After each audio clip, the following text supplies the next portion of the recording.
The golden numbers on the elevator display ticked upward with agonizing slowness. 48, 49, 50. Megan Collins stared at her reflection in the polished brass doors, barely recognizing the woman looking back. The uniform was the first thing that always caught her eye. A shapeless, slate-gray thing that smelled permanently of industrial starch and other people's desperation.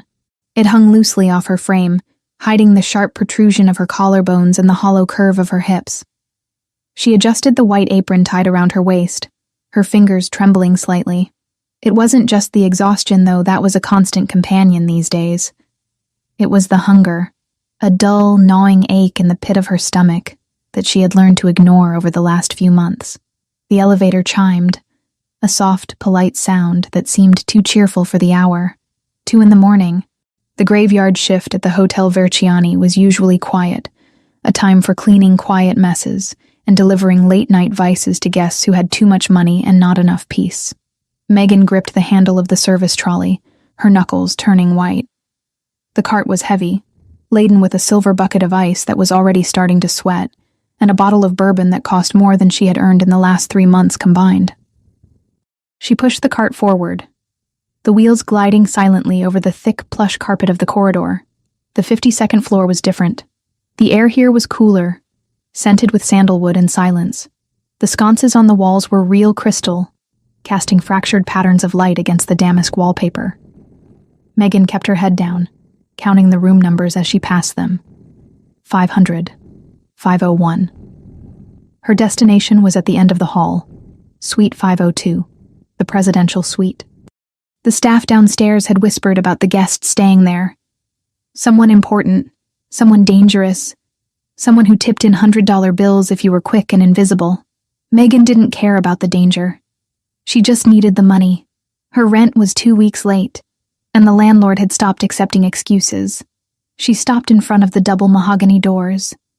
Her heart performed a nervous, erratic rhythm against her ribs. She took a deep breath, trying to steady her hands. She couldn't afford to drop the bottle. She couldn't afford to make a mistake. She raised her hand and knocked. 3 sharp raps. "Room service," she called out, her voice raspy. She cleared her throat and waited. Silence stretched out from behind the door. It was a heavy, oppressive silence that made the hair on the back of her neck stand up. She shifted her weight from one aching foot to the other. Her shoes were cheap, thin-soled things that offered no support. And after a double shift, her feet felt like they were bleeding. She checked her watch. If he didn't answer in 30 seconds, she would have to leave the cart and go back down. Protocol. Then, the lock clicked. The sound was loud in the quiet hallway, the heavy tumbler of a deadbolt sliding back. The door swung open. Megan kept her gaze trained respectfully on the floor level, staring at the marble threshold. "Good evening, sir. I have the bourbon and ice you ordered." She looked up as she spoke. The professional smile she had practiced plastering onto her face ready to do its job. But the smile never formed. The words died in her throat, choking her. The man standing in the doorway filled the space completely. He was tall, imposing, radiating a kind of raw, kinetic energy that made the air around him feel charged. He wasn't wearing a shirt. His chest was broad, defined by corded muscle and dark hair that trailed down to the waistband of his black dress pants. His skin was pale, stark against the darkness of the room behind him, but it wasn't his body that stopped Megan's heart. It was his face, sharp cheekbones, a jawline that looked like it had been carved from granite, and eyes, dark, intelligent, predatory eyes that she had seen in her dreams every single night for the last 4 years. Silvio Rinaldi. The world tilted on its axis. The hallway, the hotel, the cart, the crushing weight of her debts. It all vanished, replaced by a singular, terrified realization. It was him. He looked older. There was a hardness to him that hadn't been there before. A coldness in the set of his mouth. He looked like a man who hadn't slept in a week. His hair messy, his posture tense. He was staring at her, but there was no recognition in his eyes at first. He just saw a member of the staff. A uniform. A servant. "Leave it," he said, his voice a low rumble that vibrated through the floorboards and straight up into her bones. He didn't even look at her face. He reached into his pocket, pulled out a clip of cash, and tossed a bill onto the tray without glancing at it. Go. Megan couldn't move. She couldn't breathe. Her brain was screaming at her to run, to turn the cart around and flee before he really looked at her, but her body was frozen. She stared at him. Her lips parted in a silent gasp. This couldn't be happening. Of all the hotels in the city, of all the suites, of all the nights. Silvio frowned, sensing her lack of movement. The irritation flashed across his features.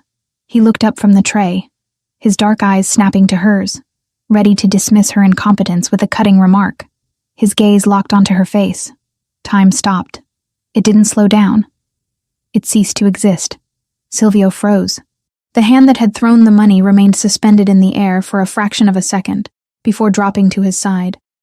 His pupils dilated, swallowing the iris until his eyes were black voids. He blinked once, slowly, as if trying to clear a hallucination. He leaned forward slightly, the predatory instinct taking over, his entire body going rigid. Megan? The name was a whisper, a question, and an accusation all at once. The sound of his voice saying her name shattered her paralysis. Panic, cold and sharp, flooded her veins. She took a stumbling step back, dragging the trolley with her. The wheels squeaked, a high-pitched sound of distress. No, she whispered, shaking her head. It was a useless denial. She knew it. He knew it. Silvio took a step forward, crossing the threshold into the hallway. The movement was fluid, dangerous. He ignored the cart completely, stepping around it as if it were a toy. He was looking at her with an intensity that burned. He looked at her face, tracing the features he had once memorized. Then his gaze dropped. He looked at the gray uniform. He looked at the coffee stain on the apron. He looked at her hands. Red, chapped, ringless. He looked at the way the dress hung off her skeletal frame. The color drained from his face. The shock that hit him was visible, a physical blow. He looked from her eyes to her uniform and back again, his expression shifting from confusion to a dawning, horrified comprehension. "What are you wearing?" he asked. His voice was no longer a whisper. It was a growl, low and threatening. "Megan, what is this?" "I have to go," Megan choked out. She released the handle of the cart, backing away. "I have to go. Wrong room. I'm sorry." "Wrong room?" Silvio repeated, his voice rising. He didn't sound angry. He sounded incredulous. He sounded like a man watching a nightmare unfold in real time. You're working here? In this hotel?" "Please," she begged, her voice trembling.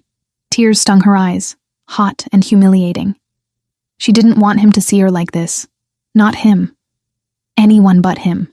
She had spent 4 years hiding, preserving the last shred of her dignity, letting him believe she was fine, that she was happy. And now, he was seeing the truth. He was seeing the wreckage. "Silvio, please, let me go." "Let you go?" He laughed, a short, dark sound that had no humor in it. "You think I'm going to let you walk away? Look at you." He took another step toward her. Megan flinched. It was an instinctive reaction, born of years of living on the edge, of being afraid of everything. Landlords, bill collectors, shadows. But seeing her flinch broke something in Silvio.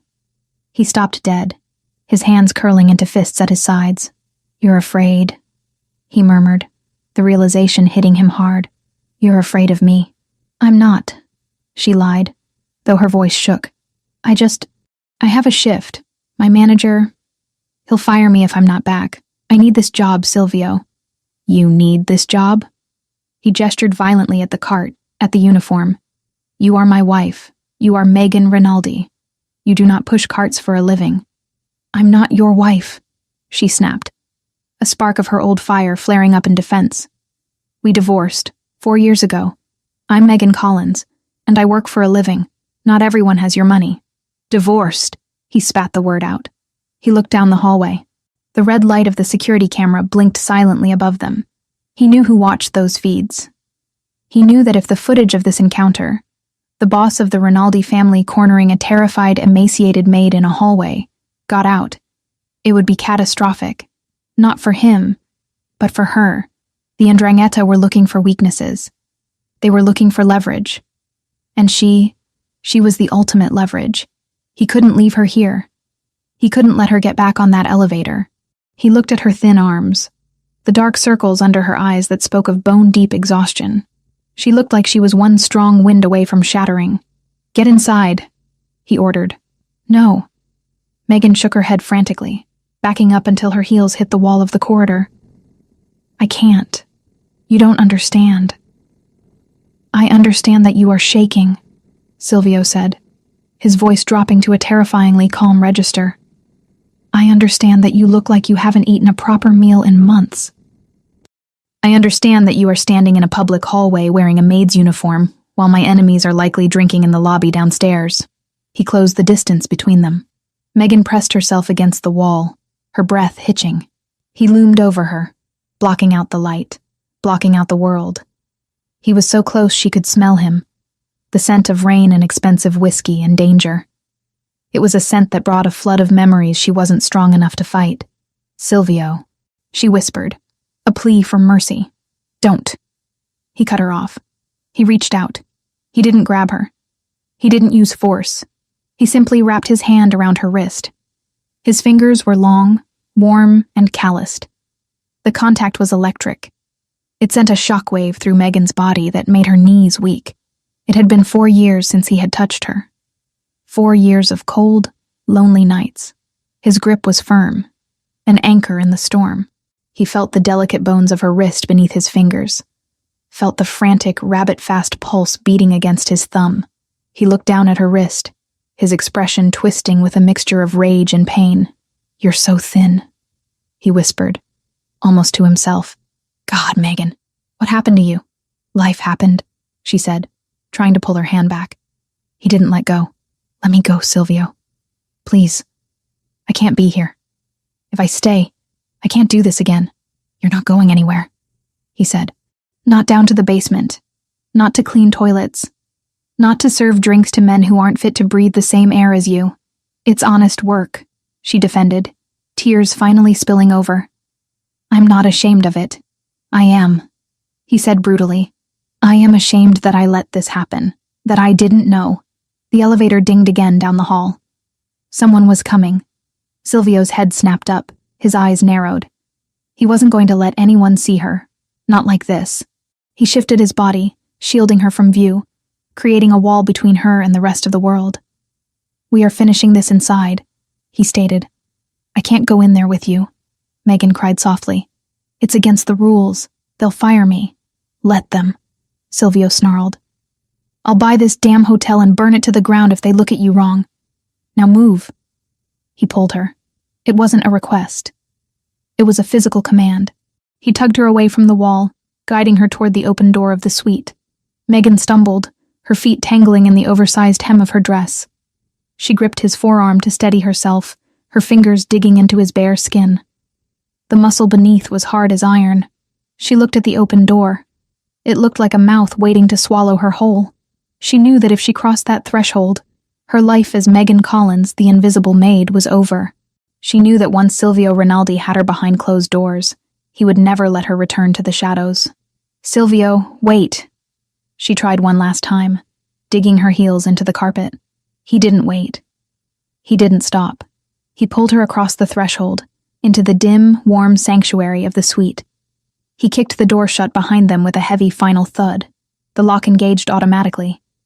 The silence of the room enveloped them instantly. The hallway, the cart, the job. It was all gone. There was only him. There was only the way he was looking at her. Like he had found a lost treasure that had been broken and tarnished, and he was ready to kill anyone who had dared to touch it. Megan stood in the entryway, shivering, trapped. And for the first time in 4 years, terrifyingly, completely safe, the heavy thud of the deadbolt sliding into place echoed through the cavernous suite like a gavel striking a judge's bench. It was a final, irrevocable sound that severed the connection between the silent, carpeted hallway and the high-stakes world Megan had just been dragged back into. She stood frozen just inside the entrance, her back to the door, her hands trembling violently at her sides. The air in the suite was different from the corridor. It was richer, heavier, scented with the expensive leather of Italian furniture and the faint, lingering aroma of Silvio's cologne. A mix of bergamot, tobacco, and something uniquely, terrifyingly him. Silvio didn't move immediately. He stood a few feet away, his chest rising and falling with a controlled, rhythmic intensity that betrayed the storm raging beneath his stoic surface. The dim light of the crystal chandelier cast long, sharp shadows across his face, highlighting the harsh angles of his jaw and the predatory focus in his dark eyes. He wasn't looking at the room. He was looking at her. He was dissecting her. He was taking in the fraying hem of the gray polyester uniform, the way the fabric hung loosely over her hips, the scuffed tips of her cheap black work shoes. "Turn around," he commanded. His voice was low, devoid of the shouting that had echoed in the hallway, but it carried a weight that made disobedience impossible. Megan turned slowly, her movements stiff and jerky. She felt like an intruder in a palace, a stain on a masterpiece. She kept her eyes lowered, unable to meet his gaze. The shame was a physical thing, a hot, suffocating blanket that wrapped around her throat. She had spent 4 years building a wall between herself and this life, telling herself that she was better off poor and free than rich and endangered. But standing here now, shivering from a combination of air conditioning and adrenaline withdrawal, she didn't feel free. She felt broken. "Look at me," Silvio said. She forced her chin up, her hazel eyes locked with his obsidian ones. The intensity of his stare almost made her knees buckle. He wasn't looking at her with disgust, as she had feared. He was looking at her with a profound, terrifying confusion that was slowly hardening into fury. "You are shaking," he observed, stepping closer. The heat radiating from his bare chest was palpable, a furnace against the chill that had settled into her bones. Is it fear? Or is it hunger? Megan opened her mouth to lie, to say she was fine, but the truth was too heavy to hold back. "Both," she whispered. Silvio flinched as if she had struck him. He reached out, his hand hovering near her face before he clenched it into a fist and dropped it to his side, as if he didn't trust himself to touch her again without shattering her. He turned abruptly, pacing away from her toward the center of the living area. The suite was expansive, a testament to the power of the Rinaldi name. Floor-to-ceiling windows offered a panoramic view of the city skyline, a glittering expanse of lights that looked beautiful and cold. "Sit," he barked, gesturing to a velvet armchair near the unlit fireplace. Megan didn't argue. Her legs were vibrating with exhaustion. She walked over to the chair and sank into it. The velvet was soft, impossibly soft, a stark contrast to the hard plastic chairs in the employee break room in the basement. She wrapped her arms around her waist, trying to hold herself together. Silvio stopped pacing and turned to face her. He ran a hand through his dark hair, disrupting the severe style, making him look wilder, more dangerous. "We are going to talk," he stated. "And you are going to tell me the truth. No more lies. No more running." "I wasn't running," Megan said, her voice gaining a fraction of strength. "I was working. I have a job, Silvio." "A job?" He laughed, a harsh, incredulous sound. He walked over to the mini-bar, not the service cart she had abandoned in the hall, but the private cabinet built into the wall. He poured a glass of water, his movements sharp and angry. He brought it to her, thrusting it into her hand. "Drink. You look like you're going to pass out." Megan took the glass with both hands to keep it steady. She drank greedily, the cool water soothing her parched throat. She hadn't realized how thirsty she was. When she lowered the glass, Silvio was still looming over her, his arms crossed over his chest, his biceps flexing with the tension. "Where is the money, Megan?" he asked. The question was a blade, sharp and direct. Megan set the glass down on the side table, the coaster clinging to the wet bottom. "I don't have it. Don't lie to me," Silvio growled, leaning down until his face was level with hers. The settlement was millions. It was enough to buy this entire hotel, not clean its toilets. "Did you spend it? Did you give it to someone? Is there a man?" The accusation hung in the air, thick and poisonous. Megan looked at him, seeing the jealousy flare in his eyes, that familiar, irrational jealousy that she had once mistaken for lack of trust, before she understood it was his twisted form of care.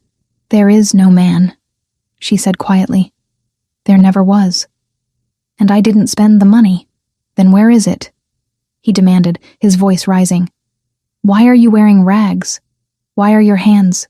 He reached out and grabbed her left hand, pulling it up to inspect the rough red skin, the calluses on her palm, the chipped nails. "Why do your hands look like this?" "Because I never touched the money," Megan said, pulling her hand back. "I never signed the access papers for the account you set up. I left it all there. Every cent." Silvio stared at her, stunned. He straightened up, looking at her as if she were speaking a foreign language. "You walked away with nothing?" "I walked away with my life," she corrected him. "I didn't want your money, Silvio. I wanted out. I wanted to be safe. I thought if I didn't take anything, I wouldn't owe you anything. I thought it would make the break clean." Clean. He looked around the opulent room, then back at her emaciated form. "You call this clean? You are starving, Megan. You are destroying yourself to prove a point? What kind of pride is this?" "It wasn't pride," Megan cried out, the dam finally breaking. "It was survival, and then Mom got sick." The room went silent. Silvio's expression shifted instantly. The anger didn't disappear, but it changed, morphing into a sharp alertness. He remembered her mother. Martha Collins was a kind woman, one of the few people who had looked at Silvio Rinaldi and seen a man, not a monster. She had baked him cookies when they first started dating. She had knitted him a scarf he still kept in the back of his closet. "Martha?" Silvio asked, his voice softer. "What happened?" "Cancer," Megan whispered. The word felt like a stone in her mouth. "Pancreatic. It hit fast, but not fast enough. The diagnosis came right after I left you, 2 months after the divorce papers, and from there it was years of fighting and dying in slow motion." Silvio closed his eyes for a brief second. "Why didn't you call me?" "I couldn't," she said, tears spilling over her lashes again. "I couldn't drag you back into my life. I had to do it alone. The treatments, the specialists, the experimental drugs. None of insurance covered the ones that actually gave her a chance. I spent my savings. I sold the jewelry. I sold the car. I worked 3 jobs." "And the settlement money?" Silvio asked, though he suspected he knew the answer. "I told you I couldn't touch it," Megan sobbed softly, wiping her face with the back of her hand. "If I used your money, you would have known where I was. You would have come. And I couldn't let you come back. Not then." Silvio stood still, processing the timeline. While he had been tearing apart his office in fits of rage, thinking she was sipping champagne on a beach in the south of France, laughing at him, she had been sitting in hospital waiting rooms, watching her mother fade away, counting pennies for a cafeteria sandwich. The guilt hit him like a physical blow to the gut. It was a nausea that churned in his stomach. "Where is she now?" Silvio asked, though the hollowness in Megan's eyes gave him the answer before she spoke. "Is she at Mount Sinai or Presbyterian? I will have her moved to a private clinic tonight. I will fly in specialists from Zurich." Megan shook her head slowly. The movement was full of a crushing, final defeat. "She's gone, Silvio," she whispered. "She died 3 months ago." Silvio felt the air leave the room. He looked at Megan, really looked at her, and saw the shadow of grief that lay over her like a shroud. He saw the way her shoulders slumped, not just from the weight of the serving tray, but from the weight of the coffin she had likely carried alone. 3 months, he repeated hollowly. "The debts didn't die with her," Megan continued, her voice devoid of emotion now, just stating facts. "The hospital bills are astronomical. I owe more than I can make in a lifetime. That's why I'm here. That's why I take the double shifts. That's why I need this job. I'm just trying to keep the collectors away. I'm just trying to breathe." Silvio turned away from her. He walked to the window and placed his hands against the cold glass, looking out at the city he ruled. He owned half the buildings in this skyline. He moved millions of dollars with a single phone call. And while he played king, his wife, because in his heart she had never stopped being his wife, had been drowning. She had been living a nightmare of slow agony, alone. He clenched his fists so hard against the glass that the knuckles turned white. He hated himself in that moment. He hated his pride. He hated the silence he had allowed to stretch between them. But more than anything, he hated the universe for testing her so brutally. He turned back to her. The look on his face was terrifying in its resolve. The confusion was gone. The hesitation was gone. "You are done," he said. Megan looked up, startled by the tone. "What?" "You are done paying," Silvio said, walking back toward her. "You are done working. You are done suffering." "Silvio, the debts are over $200,000, she said, trying to make him understand the scale of the disaster. "I don't care if it's 200 million, he interrupted, his voice lethal. "It's gone. Consider it paid. I will have the hospital administrators fired for harassment. I will burn the collection agencies to the ground if they ever dial your number again. You can't just fix everything with money." Megan argued weakly, though the fight was draining out of her. "Watch me," he challenged. He stopped in front of her. He reached out and touched the collar of her uniform. The gray polyester felt cheap and abrasive under his fingertips. He looked at it with pure, unadulterated hatred. "And this insult. Take it off." Megan froze. Her hands flew to the top button of her dress instinctively. "Silvio, I can't. I don't have anything underneath except—" "I don't care," he said. "You will not wear this rag for 1 second longer. It marks you as a servant. You are not a servant. You are a queen. My queen. I don't have clothes," she whispered, her face flushing crimson.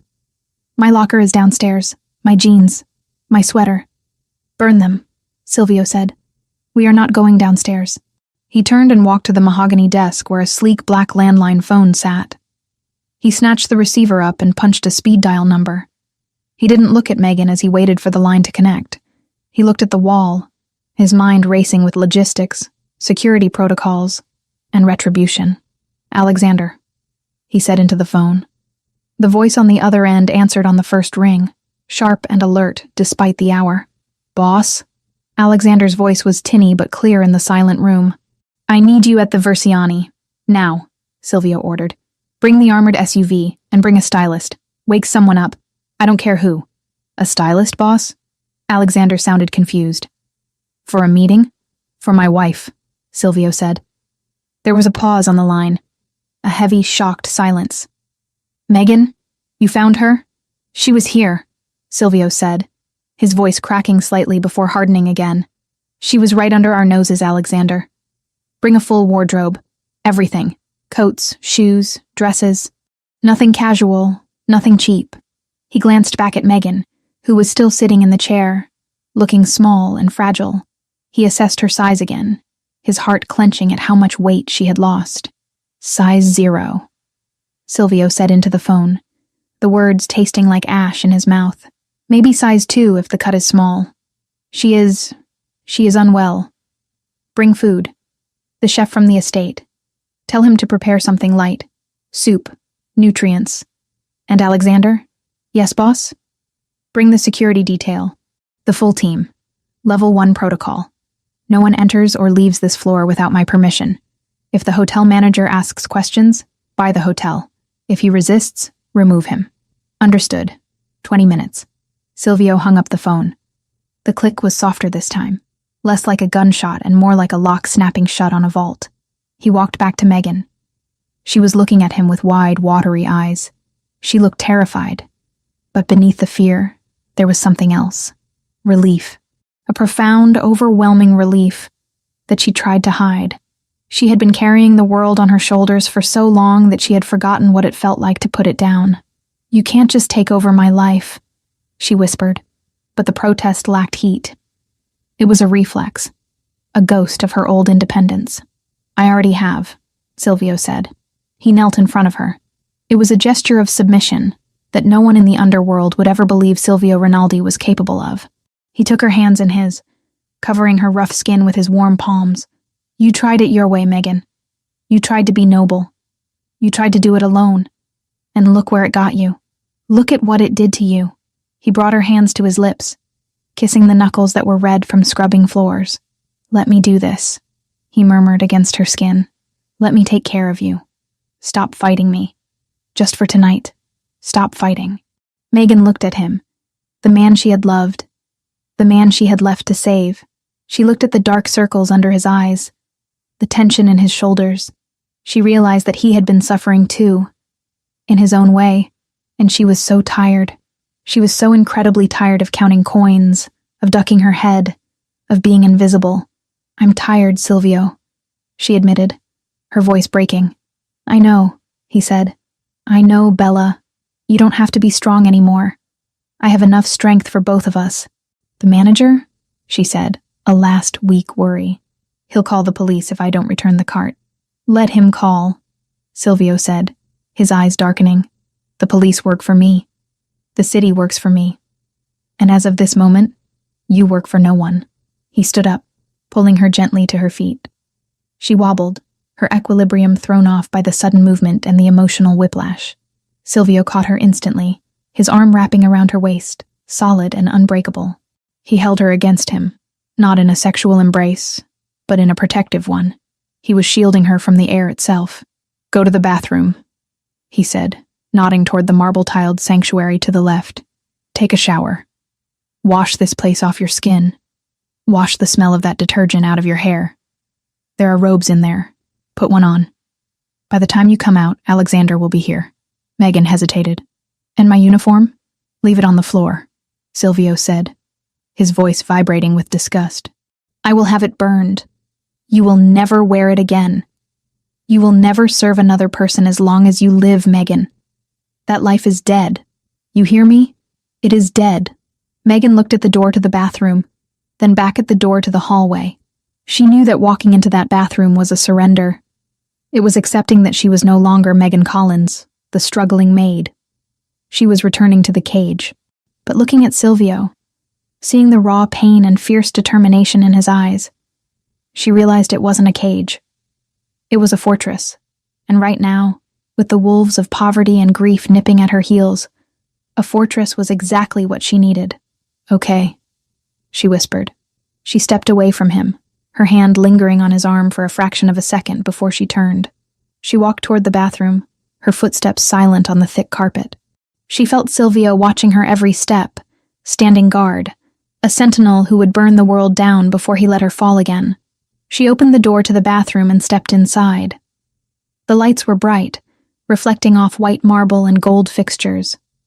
She caught sight of herself in the massive mirror, the gray dress, the stained apron, the hollow cheeks. She reached up and unpinned the name tag. Megan, Housekeeping. She unclasped the pin and let the plastic tag fall. It hit the marble floor with a sharp clatter. Silvio heard the sound from the other room. He stood in the center of the suite, listening to the water turn on. He closed his eyes and exhaled a breath. He felt like he had been holding for 4 years. She was here. She was safe. But then his eyes snapped open, and they were cold, hard flint. She was safe, yes, but someone had made her suffer. Someone had threatened her 4 years ago. Someone had sent those photos. Someone had forced her to leave him, and in doing so, had condemned her to poverty and condemned her mother to a lonely death. Silvio walked over to the window and looked out at the city again. The relief was being replaced by a cold, calculating rage. He would find out who did it. He would find out who had stolen 4 years of their lives. And when he did, he wouldn't just kill them. He would make them wish they had died in the womb. "Alexander," he whispered to the empty room. "Bring the guns too." He turned back to the bathroom door, waiting.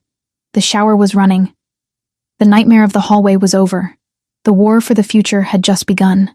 The armored SUV hummed with a low, vibrating power as it cut through the city streets. A mobile fortress designed to repel bullets, bombs, and the outside world.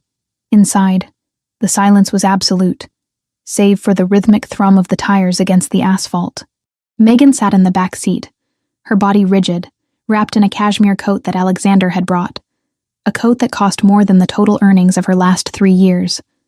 It was soft, impossibly warm, and smelled faintly of the cedar closet in the Rinaldi estate, a scent that triggered a cascade of memories she wasn't ready to face.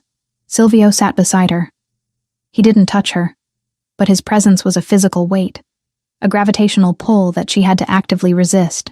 He was on his phone, typing furiously, his thumb moving across the screen with lethal precision. He wasn't just sending texts, he was moving armies. He was dismantling the life she had built, the hotel job, the manager, the anonymity, and erasing it from existence. Every few seconds he would glance at her, his dark eyes scanning her profile, checking to see if she was still there, as if he expected her to dissolve into mist. "Alexander," Silvio said, his voice breaking the silence. "ETA. 3 minutes, boss," Alexander replied from the driver's seat. His eyes met Megan's in the rearview mirror. There was no judgment in them, only a profound, stunned relief. Alexander had been Silvio's shadow for a decade. He knew exactly what the loss of Megan had done to the man sitting in the back seat. "The team is ready." Megan swallowed hard, her throat dry. "Silvio," she whispered, "what are you going to tell them?" Silvio stopped typing. He turned to her, the blue light of the phone screen illuminating the harsh planes of his face. "Tell who?" "The staff. The guards," she said, pulling the coat tighter around herself. "They know I left. They think I abandoned you. They'll hate me. They work for me," Silvio said, his tone leaving no room for argument. "Their opinions are irrelevant, and they don't hate you. They mourned you." "I'm not dead," she murmured. "You were to this house," he countered. "For 4 years, this family has been a ghost ship. You were the only thing that made it a home. Without you, it was just a headquarters for war." The car slowed, turning off the main road onto the winding private drive that led to the Rinaldi estate. The iron gates, massive and imposing, began to swing open before the vehicle even came to a halt. Megan watched the familiar landscape pass by the tinted windows, the manicured hedges, the stone fountains, the long line of oak trees that lined the driveway. It was exactly as she remembered it, frozen in time, a pristine monument to a life she had been forced to incinerate. As the SUV pulled up to the main entrance, the reality of what was happening crashed down on her. She wasn't just visiting, she was returning. And she was terrified that the threat, the one that had driven her away, was waiting for her inside those walls. Alexander parked the car and killed the engine. Before Megan could reach for the door handle, Silvio was already outside. He opened her door, offering his hand. The gesture was courtly, old-fashioned, and completely at odds with the violence she knew he was capable of. She looked at his hand. Large, scarred on the knuckles, steady as a rock. She placed her trembling fingers in his palm. He pulled her out, but he didn't let go. He tucked her hand into the crook of his arm, anchoring her to him. Steps clicked against the stone pavement. The front doors of the mansion opened, and the household staff spilled out, lining up with military precision. There was Mrs. Rossi, the housekeeper, looking older, her face lined with new wrinkles. There was Marco, the head of the perimeter security. There were faces she knew, and faces she didn't. Megan braced herself for the glares, for the whispers of gold digger or traitor. She kept her chin down, staring at the gravel. "Welcome home, Mrs. Rinaldi." Mrs. Rossi's voice wavered. Megan's head snapped up. The older woman was crying, not polite, hidden tears, but open weeping. Mrs. Rossi stepped forward, breaking the line of protocol, and looked at Silvio for permission. He gave a curt nod. Mrs. Rossi reached out and grasped Megan's free hand, squeezing it tightly. "We thought..."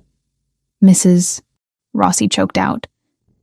"We didn't know if we would ever see you again. You look so thin, cara mia. So thin." "I'm okay, Mrs. Rossi," Megan whispered, fighting the burn in her own eyes. "I'm okay now. Prepare the master suite," Silvio ordered, his voice cutting through the emotional reunion. "And have chef prepare a light meal, soup, something easy to digest. Bring it to the room." "The master suite, sir?" Marco asked, his eyes darting between Silvio and Megan. "Not the guest wing? Did I stutter?" Silvio's gaze was lethal. "She is my wife. She sleeps in my bed.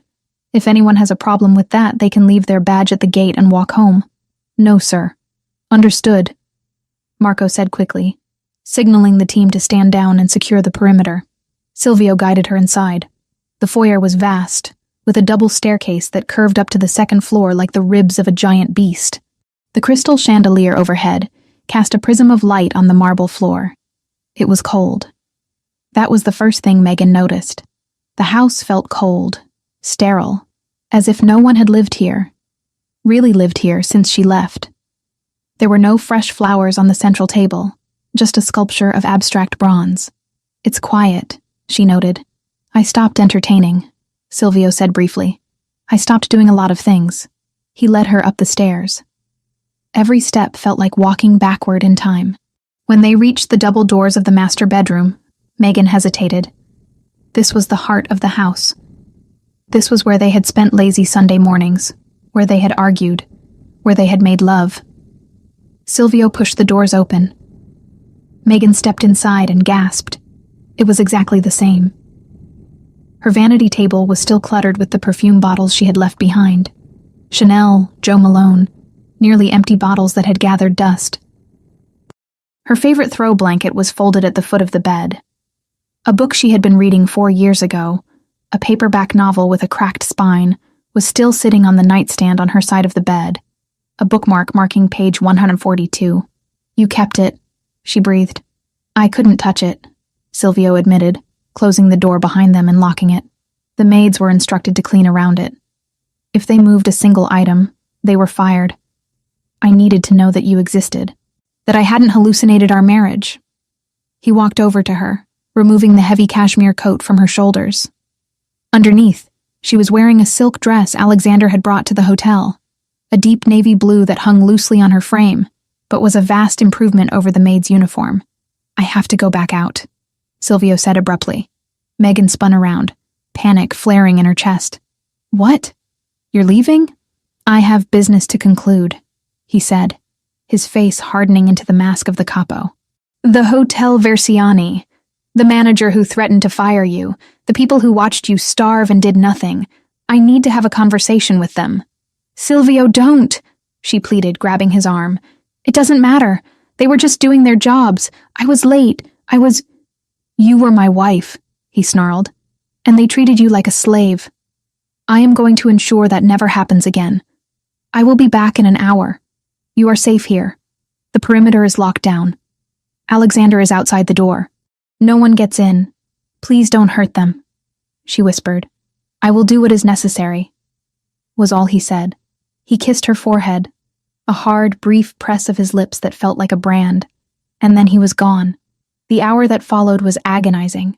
Megan wandered the room like a ghost haunting her own life. She went to the bathroom, the size of her entire apartment in the city, and ran her fingers over the marble countertops. She opened the closet. Her clothes were still there. The dresses she had worn to galas, the jeans she wore on weekends, the silk robes. It was a mausoleum of Megan Collins. She sat on the edge of the bed, the mattress sinking under her weight. It was too soft. After years of sleeping on a lumpy futon, the luxury felt wrong, unearned. She looked at the book on the nightstand. She picked it up, opening it to the bookmark. It was a receipt for a coffee she had bought the day before she left. The date stared up at her, a timestamp from another life. When the door handle turned, she jumped. Silvio walked in. He had changed. The suit he had worn at the hotel was gone, replaced by fresh black trousers and a black button-down shirt, the sleeves rolled up to his elbows. He looked cleaner, but the air around him crackled with violence. There was a faint redness on his knuckles that hadn't been there before. Megan decided not to ask about the hotel manager. Behind him, a cart was wheeled in by Mrs. Rossi. It wasn't a hotel cart with squeaky wheels. It was a silent, elegant trolley bearing silver platters. Dinner, Silvio announced. Mrs. Rossi set the table on the balcony, a small private space overlooking the gardens, and then retreated quickly, sensing the heavy atmosphere. Silvio pulled out a chair for Megan. Sit. Eat. It was a command, but there was desperation in it. He sat opposite her, watching her like a hawk. The meal was simple. A rich vegetable broth, warm bread, and grilled chicken. Megan picked up her spoon, her hand shaking slightly. The first mouthful was difficult. Her stomach had shrunk so much that food felt foreign. But the taste. It was rich, seasoned, warm. It tasted like safety. Silvio didn't eat. He poured himself a glass of dark red wine and watched her. He watched every spoonful she took, as if her nourishment was the only thing keeping him tethered to the earth. You look like you're in pain, he said quietly, after she had managed half the bowl. I'm not used to it, she admitted. Full meals. It makes my stomach cramp. We will fix it, he vowed, Slowly. We will fix everything. He took a sip of wine, his eyes never leaving hers. Now talk. The hotel room was not the place, but here. Here you tell me everything. Why, Megan? And don't give me the "I wanted to be free" speech. I know you. I know you loved me. You loved this life, even the dangerous parts. You didn't leave because you fell out of love. Megan put the spoon down. The metal clinked against the china, a sharp sound in the night air. She looked out at the dark garden. The wind was picking up, rustling the leaves of the oaks. I didn't leave because I wanted to, she said, her voice barely a whisper. I left because I had to choose. Choose between what? Silvio leaned forward, his intensity spiking. Me and your mother? Between you and your life, she said, turning her gaze back to him. Silvio, do you remember the week before I left? The gala at the Museum of History? I remember, he nodded. You were nervous. You said you had a headache and wanted to leave early. I didn't have a headache, she said. I had a note. Someone slipped it into my purse while I was in the powder room. Silvio went still. What did it say? Megan reached for the water glass, needing to moisten her throat. The memory was 4 years old, but it still made her heart race with the same terror she had felt that night. It was a photo. A Polaroid. It was taken from a distance, through a scope. It was a picture of you, Silvio. You were standing on the balcony of your office, and there was a red laser dot right in the center of your forehead. Silvio's jaw tightened, a muscle feathering in his cheek. A threat. People threaten me every day, Megan. It's part of the job. Not like this, she insisted. The note on the back, it didn't ask for money. It didn't ask for territory. It said, she is the weakness. As long as she stays, he is a target. Leave him, and he lives. Stay, and we pull the trigger. Silvio slammed his hand down on the table. The silverware rattled. And you believed them? You didn't bring this to me? I have an army, Megan. I have the best security in the world. You can't stop a bullet you don't see, she cried out, her voice rising to match his. They knew everything, Silvio. They knew my schedule. They knew about my mother's diagnosis before I even told you. The next day, after the gala, I found a burner phone in my car. They called me. They described what you were wearing at that exact moment. They said they had a shooter in position. They gave me 24 hours to file for divorce and disappear. Who? Silvio demanded, his voice dropping to a terrifying growl. Who called you? I don't know. She wept. They used a voice changer, but they knew things. Internal things. They knew about the security blind spots in the garden. They knew the codes to the gate. That's why I couldn't tell you. It was someone close. Someone inside. If I told you, and you started asking questions, they would know I talked. And they would have killed you. Silvio sat back, the air rushing out of his lungs. He looked at her, really seeing the past 4 years in a new light. She hadn't abandoned him. She had saved him. She had sacrificed her happiness, her financial security, her time with her dying mother, all to ensure that he kept breathing. She had walked into poverty to shield him from a bullet. You protected me, he whispered, the realization shattering his anger. You stupid, brave, reckless woman. You protected me. I couldn't live in a world without you in it, Megan said, tears streaming down her face. Even if I couldn't be with you, knowing you were alive, that was enough. It had to be enough. Silvio stood up. The chair scraped loudly against the stone floor. He walked around the table and pulled her up from her seat. He didn't handle her gently this time. He pulled her against him with a desperation that bordered on violence. He buried his face in her neck, inhaling her scent, his arms wrapping around her so tightly she could barely breathe. I hated you, he confessed into her hair, his voice thick with emotion. For 4 years I hated you. I thought you were bored. I thought you found someone better. I tore this city apart looking for a reason, and when I couldn't find one, I decided you were just cruel. I'm sorry, she sobbed, clutching the back of his shirt. I'm so sorry. No, he pulled back, framing her face with his hands. His thumbs wiped away the tears, his touch frantic. Do not apologize. You saved my life, but you paid too high a price. Look at you. You starved for me. I'm okay, she tried to say. But he shook his head.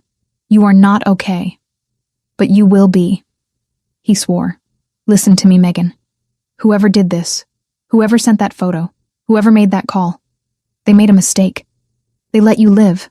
He leaned his forehead against hers, their breaths mingling. They wanted to remove my weakness. Silvio hissed, his eyes burning with a cold blue fire. But they didn't understand.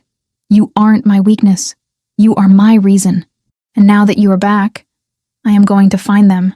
I am going to find the person who kept us apart. And I am going to dismantle them piece by piece. Silvio, be careful, she whispered, fear spiking again. If they know I'm back, let them know, he said. Let them come. 4 years ago, I was complacent. I was happy. Now I am angry, and I have you back. I will burn the entire world to keep you safe this time. He lifted her up, carrying her back into the bedroom. He laid her on the bed on top of the covers. He didn't try to undress her further. He didn't try to initiate sex. That bridge was still too far. There was too much trauma, too much physical weakness in her body. Instead, he lay down beside her, fully clothed. He pulled her into his chest, wrapping his legs around hers, caging her in. Sleep, he commanded, his hand stroking her hair. A rhythmic, soothing motion. I am not leaving this room. I am not closing my eyes. Watch me. I will be here when you wake up. Megan rested her head on his shoulder. The steady thud of his heart was the only sound in the room. The fear was still there, a cold shadow in the corner of her mind. But for the first time in years, she wasn't facing it alone. She closed her eyes, and the darkness didn't feel so empty. Silvio watched her breathing even out as she drifted into exhaustion. He stared at the ceiling, his mind working through the list of suspects. Internal codes, blind spots. It was someone close, someone he trusted. He thought of Nicholas, his accountant, the man who had handled the divorce papers with such efficiency. He thought of the Ndrangheta truce that had been so convenient. His arm tightened around Megan. She had saved him from a bullet, but she had walked into a crossfire to do it. Now, he would be the shield, and God help the person who had put those tears in her eyes. The burgundy silk pooled around Megan's feet like a spilled glass of vintage wine, rich and dark, against the cream-colored carpet of the master suite. She stood before the floor-length mirror, her breath catching in her throat as she smoothed the fabric over her hips. The dress was a masterpiece of construction, designed to conceal how much weight she had lost, while highlighting the elegance of her frame. It had long sleeves that hid her thin arms, a high neck that spoke of modesty, and a back that plunged dangerously low, exposing the pale curve of her spine. It was the color of blood, of power, of the very thing Silvio ruled.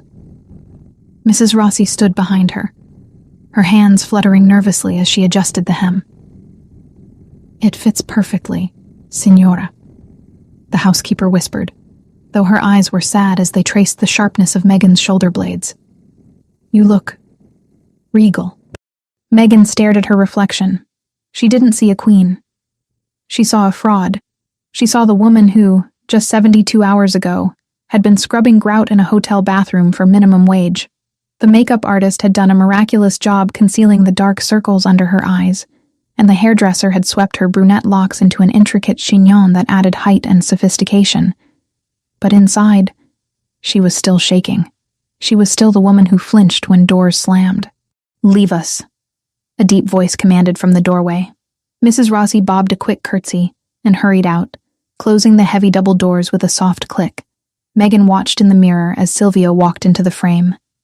He was breathtaking. He wore a tuxedo that had been tailored to within an inch of its life, the black fabric straining slightly across his broad shoulders. His shirt was crisp white, the studs black onyx. He had shaved, his jawline sharp and clean, and his dark hair was combed back, severe and commanding.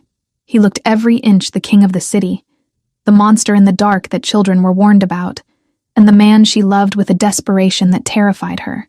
He stopped directly behind her, not touching her, just letting his presence wash over her. His dark eyes locked onto hers in the glass. Burgundy, he murmured, his voice a low rumble that vibrated against her spine. I told them red, but this This is better. It suits you. You look dangerous. I look like I'm playing dress-up, Megan whispered, her fingers trembling where they rested on her stomach. Silvio, I can't do this. I can't go out there. Everyone will stare. They all know. Let them stare, Silvio said, moving closer until his chest brushed against her bare back. The heat of him was a shock to her cool skin. Let them see that you are back. Let them see that you are mine. Tonight isn't about a party, Megan. It's a statement. It's a declaration of war against anyone who thought they could touch you. Giardoni will be there, she said, naming the fear that had been gnawing at her all afternoon. The 'Ndrangheta. They'll be watching. Good. Silvio's eyes narrowed, turning into chips of obsidian flint. I want them to watch.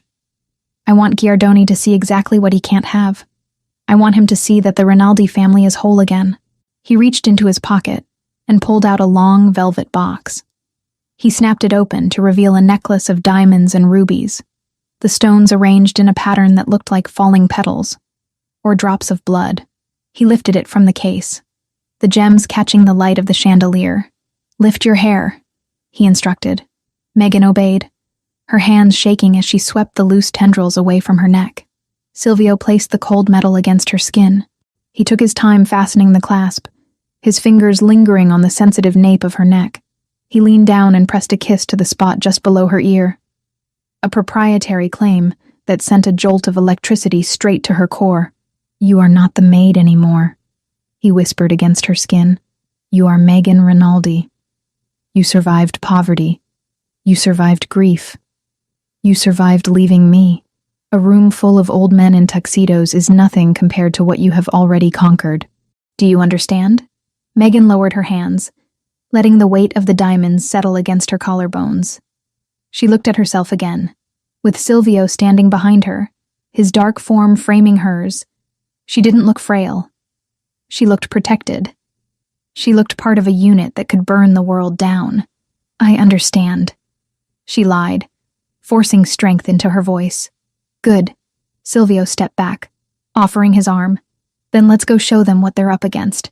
The drive to the gala was silent, the armored SUV cutting through the rainy streets like a shark through dark water. Alexander drove with his usual stoic precision, his eyes constantly scanning the mirrors. Beside her, Silvio held her hand, his thumb tracing the knuckles he had kissed the night she returned. He didn't speak, but the tension radiating off him was palpable.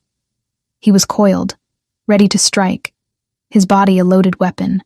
The gala was being held at the Metropolitan Museum of Art, a venue that screamed old money and legitimate power. A mask the underworld loved to wear. As the car pulled up to the red carpet, the flashbulbs of the paparazzi erupted like a strobing lightning storm. Stay close to me, Silvio murmured as the door opened. Don't look down. Look through them. Megan stepped out into the chaos. The cold air bit at her skin, but she barely felt it. She was instantly blinded by the lights, deafened by the shouts of photographers. But then Silvio was there, a solid wall of black wool and heat. He placed a hand on the small of her back, not guiding her, but anchoring her. They moved together, a single entity. They ascended the massive stone steps. As they reached the top and entered the great hall, the noise of the outside world was cut off, replaced by the murmur of a string quartet and the low hum of hundreds of conversations. And then, silence. It started at the entrance and rippled outward like a wave. Heads turned. Drinks paused halfway to mouths. The conversations died out until the massive hall was filled with a thick, suffocating quiet. Every eye was on them. Megan felt the urge to shrink, to fold in on herself and disappear as she had done for 4 years. But Silvio's hand on her back tightened imperceptibly, a silent command. Stand tall. She lifted her chin. She let her gaze sweep over the room, the women in their pastel gowns, the men in their identical suits, the predators and the prey. She saw the shock on their faces. They had heard rumors, of course. Whispers that the Rinaldi wife had returned, that she had been found destitute. They were looking for bruises, for signs of weakness, for the cracks in the porcelain. Silvio walked her into the center of the room. He nodded to a few allies, men who bowed their heads in deep respect. but he didn't stop until they were at the heart of the gathering. It was a power move. He was placing her in the center of the board. Champagne? A waiter appeared, his hand trembling slightly as he offered a tray. Silvio took 2 flutes. He handed one to Megan. "Sip it," he advised quietly. "Don't drink it. You need your wits." "Well, well," a voice grated from behind them, oily and thick with a heavy Calabrian accent. "I heard the dead had risen, but I didn't expect the corpse to look so polished." Megan froze.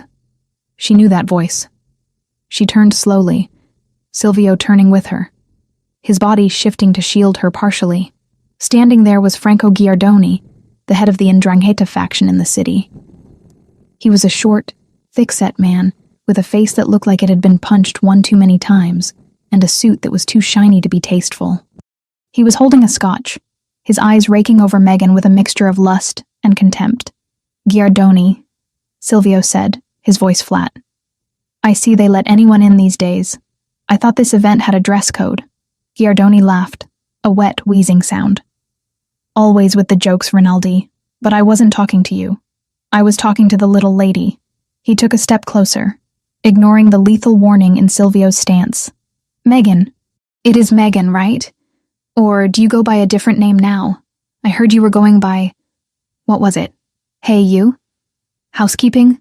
The insult landed with the precision of a slap. The people nearby, who had been pretending not to listen, went deathly still. This was it. The 'Ndrangheta was testing the waters, poking the bear to see if it still had claws. Silvio's hand left Megan's back. He was about to move. He was about to tear Giardoni's throat out right there in front of the city's elite. Megan saw the violence in his eyes, the way his shoulders bunched.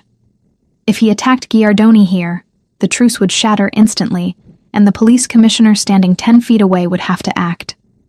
It was a trap. Giardoni wanted Silvio to lose control. Megan placed a hand on Silvio's chest. It was a light touch, but it stopped him. She stepped forward, moving out of Silvio's shadow. She smoothed the burgundy silk of her dress, her movements deliberate and calm. She looked Giardoni up and down, her expression one of mild amusement, as if he were a stain on the carpet she would have to scrub later. "Mr. Giardoni," she said, her voice clear and carrying effortlessly through the silent circle that had formed around them. "I didn't realize you followed my career so closely." "It's flattering, really." Giardoni smirked, thinking he had won. "Career? Is that what we call scrubbing toilets now? Tell me, murmured Bella. What's the going rate for a Rinaldi these days? Do you take tips?" A gasp went through the crowd. Silvio flinched, his breath hissing through his teeth, but Megan held her ground. She didn't blink. She didn't look away. She smiled, and it was a smile she had learned from Silvio. Cold, sharp, and terrifying. "I learned a lot pushing a cart, Franco," she said, using his first name with deliberate disrespect. "I learned that dirt is honest. It doesn't pretend to be anything else. But you..." She took a sip of her champagne, eyeing him over the rim of the glass. "You stand here in a tuxedo that costs $5,000, drinking scotch you can't pronounce, pretending you belong in a museum. But we both know the truth."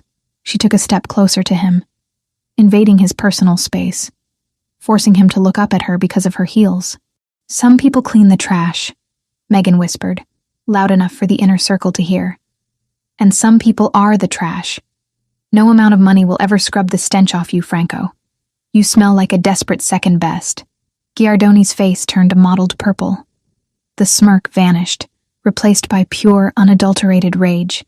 He opened his mouth to retort, to shout, to do something, but the damage was done. A ripple of laughter started somewhere in the crowd, a nervous, shocked titter that quickly spread. Megan hadn't just insulted him. She had dismissed him. She had treated him like a rude guest in her home. Silvio stepped up beside her again. He wasn't angry anymore. He was beaming. It was a dark, dangerous pride that radiated off him like heat from a sun. He wrapped his arm around her waist, pulling her flush against him. "I think you're done here, Giardoni," Silvio said softly. "Unless you want to ask my wife for cleaning tips. I hear she's excellent at disposing of garbage." Giardoni glared at them, his hands shaking with the effort not to draw the gun he undoubtedly had tucked under his jacket. He looked around the room and saw that he had lost. The crowd was with the Rinaldis. The narrative had shifted. Megan wasn't the fallen victim. She was the survivor who had just publicly castrated a mob boss with a few words. "Watch your back, Rinaldi," Giardoni hissed, turning on his heel. "The streets are slippery tonight. We'll be careful," Silvio called after him. As Giardoni disappeared into the crowd, Silvio turned to Megan. He looked at her with an intensity that made her breath hitch. "I thought I was going to have to kill him," Silvio murmured, leaning down to brush his lips against her temple. "But you did something much worse. You made him small."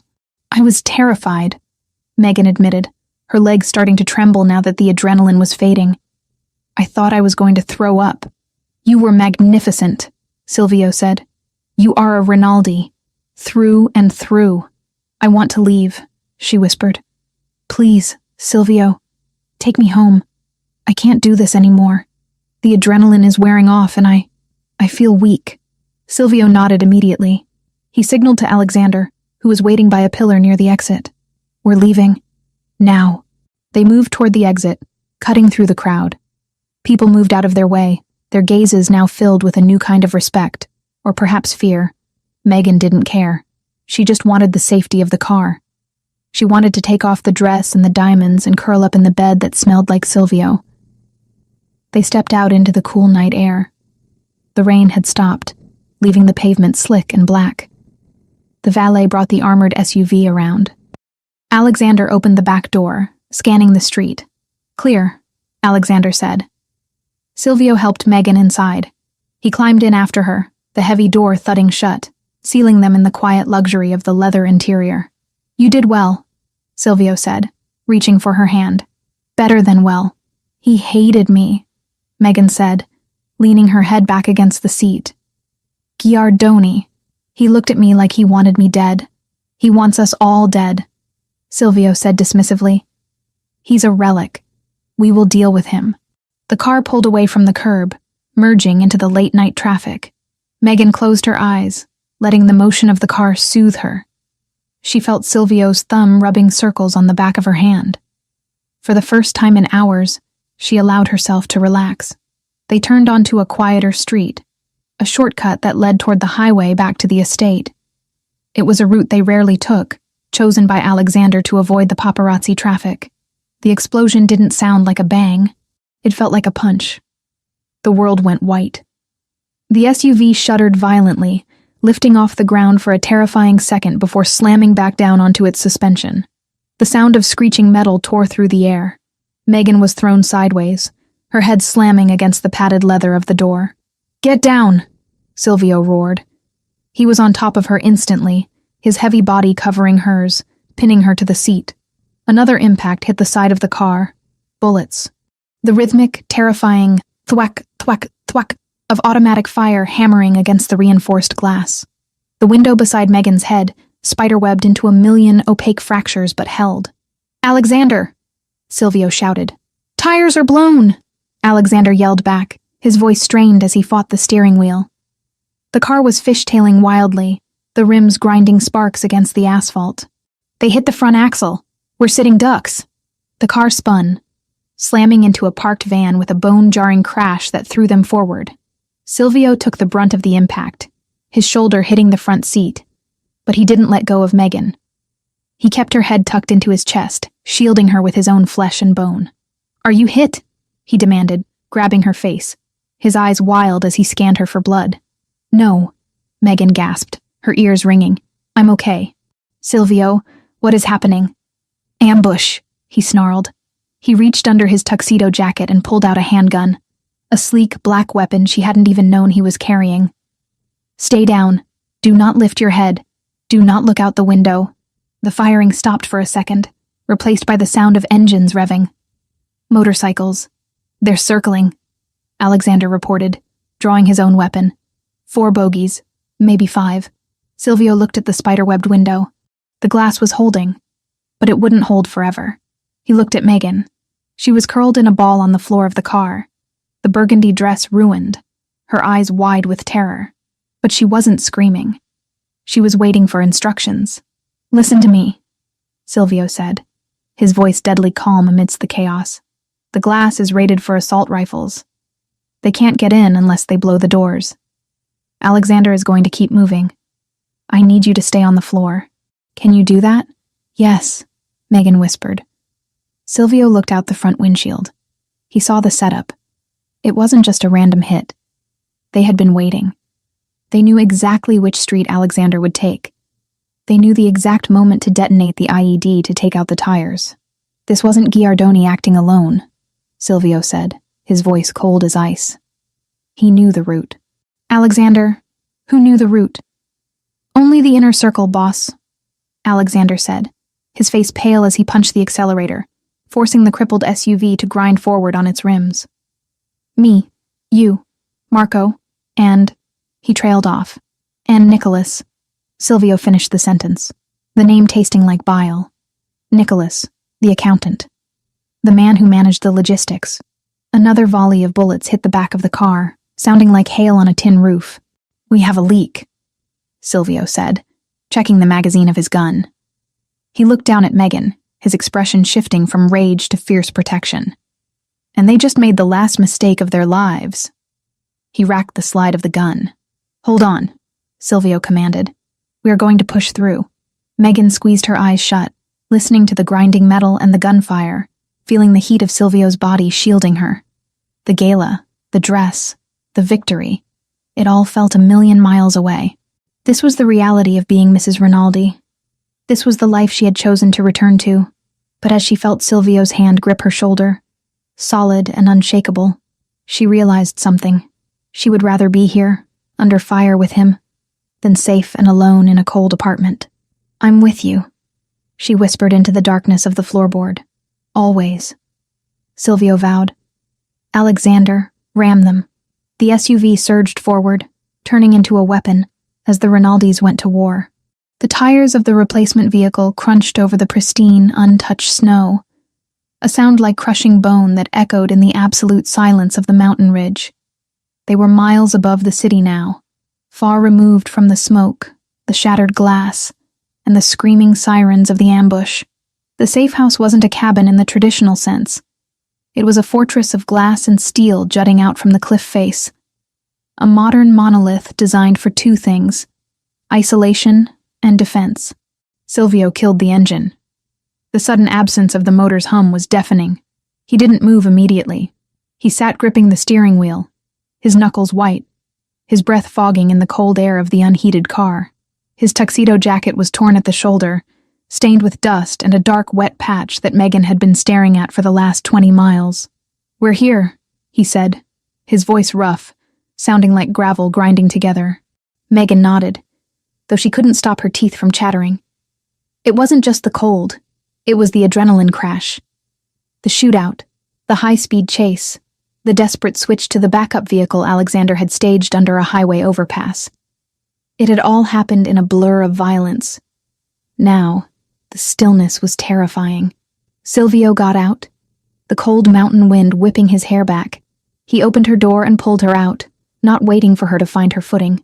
He ushered her toward the heavy steel front door, his body shielding hers from the open expanse of the woods, his gun drawn and held low against his thigh. He keyed a code into the biometric panel. The door hissed open, revealing a dark, warm interior. Inside, he commanded. Don't touch the windows. Don't turn on the main lights yet. Megan stepped inside. The floors were heated slate, radiating a warmth that seeped through the thin soles of her heels. Silvio followed, locking the door behind them with a heavy mechanical thud that reminded her of the hotel room. But this time, the lock felt like it was keeping the monsters out, not trapping her in. He moved through the house with lethal efficiency, checking corners, arming the perimeter sensors, his movements sharp and agitated. Megan stood in the center of the living room, hugging her arms around her chest. The ruined burgundy dress was torn at the hem, and she was missing an earring. She felt like a doll that had been dragged through a war zone. Silvio, she whispered. He didn't hear her, or he chose not to. He was staring at a tablet mounted on the wall, watching the green lights of the security grid come online. Silvio, she said louder, her voice cracking. He spun around, his gun half raised before he recognized her and lowered it. His eyes were wild, dilated with the residual combat high. "What? Are you hurt? Did a piece of glass hit you?" "No," she said, taking a step toward him. "But you are." She pointed to his side. The black shirt was soaked through with blood just above his hip. He looked down, seeming surprised to see it there. He touched the spot, his fingers coming away red. "It's a scratch." He dismissed it, turning back to the panel. Metal fragment from the door panel. "It didn't hit anything vital." "It's bleeding," Megan insisted. She walked over to him, her fear transforming into a sudden, fierce need to be useful. She couldn't shoot a gun. She couldn't drive a getaway car. But she could do this. "Where is the first aid kit?" "Bathroom. Under the sink." He grunted, wincing slightly as he reached up to check a camera feed. Megan didn't wait. She kicked off her heels, running barefoot across the slate to the bathroom. She found the kit, a military-grade box, not a household one, and grabbed it. When she returned, Silvio had taken off his tuxedo jacket and was unbuttoning his shirt. The sight of his torso stopped her in her tracks. He was bruised.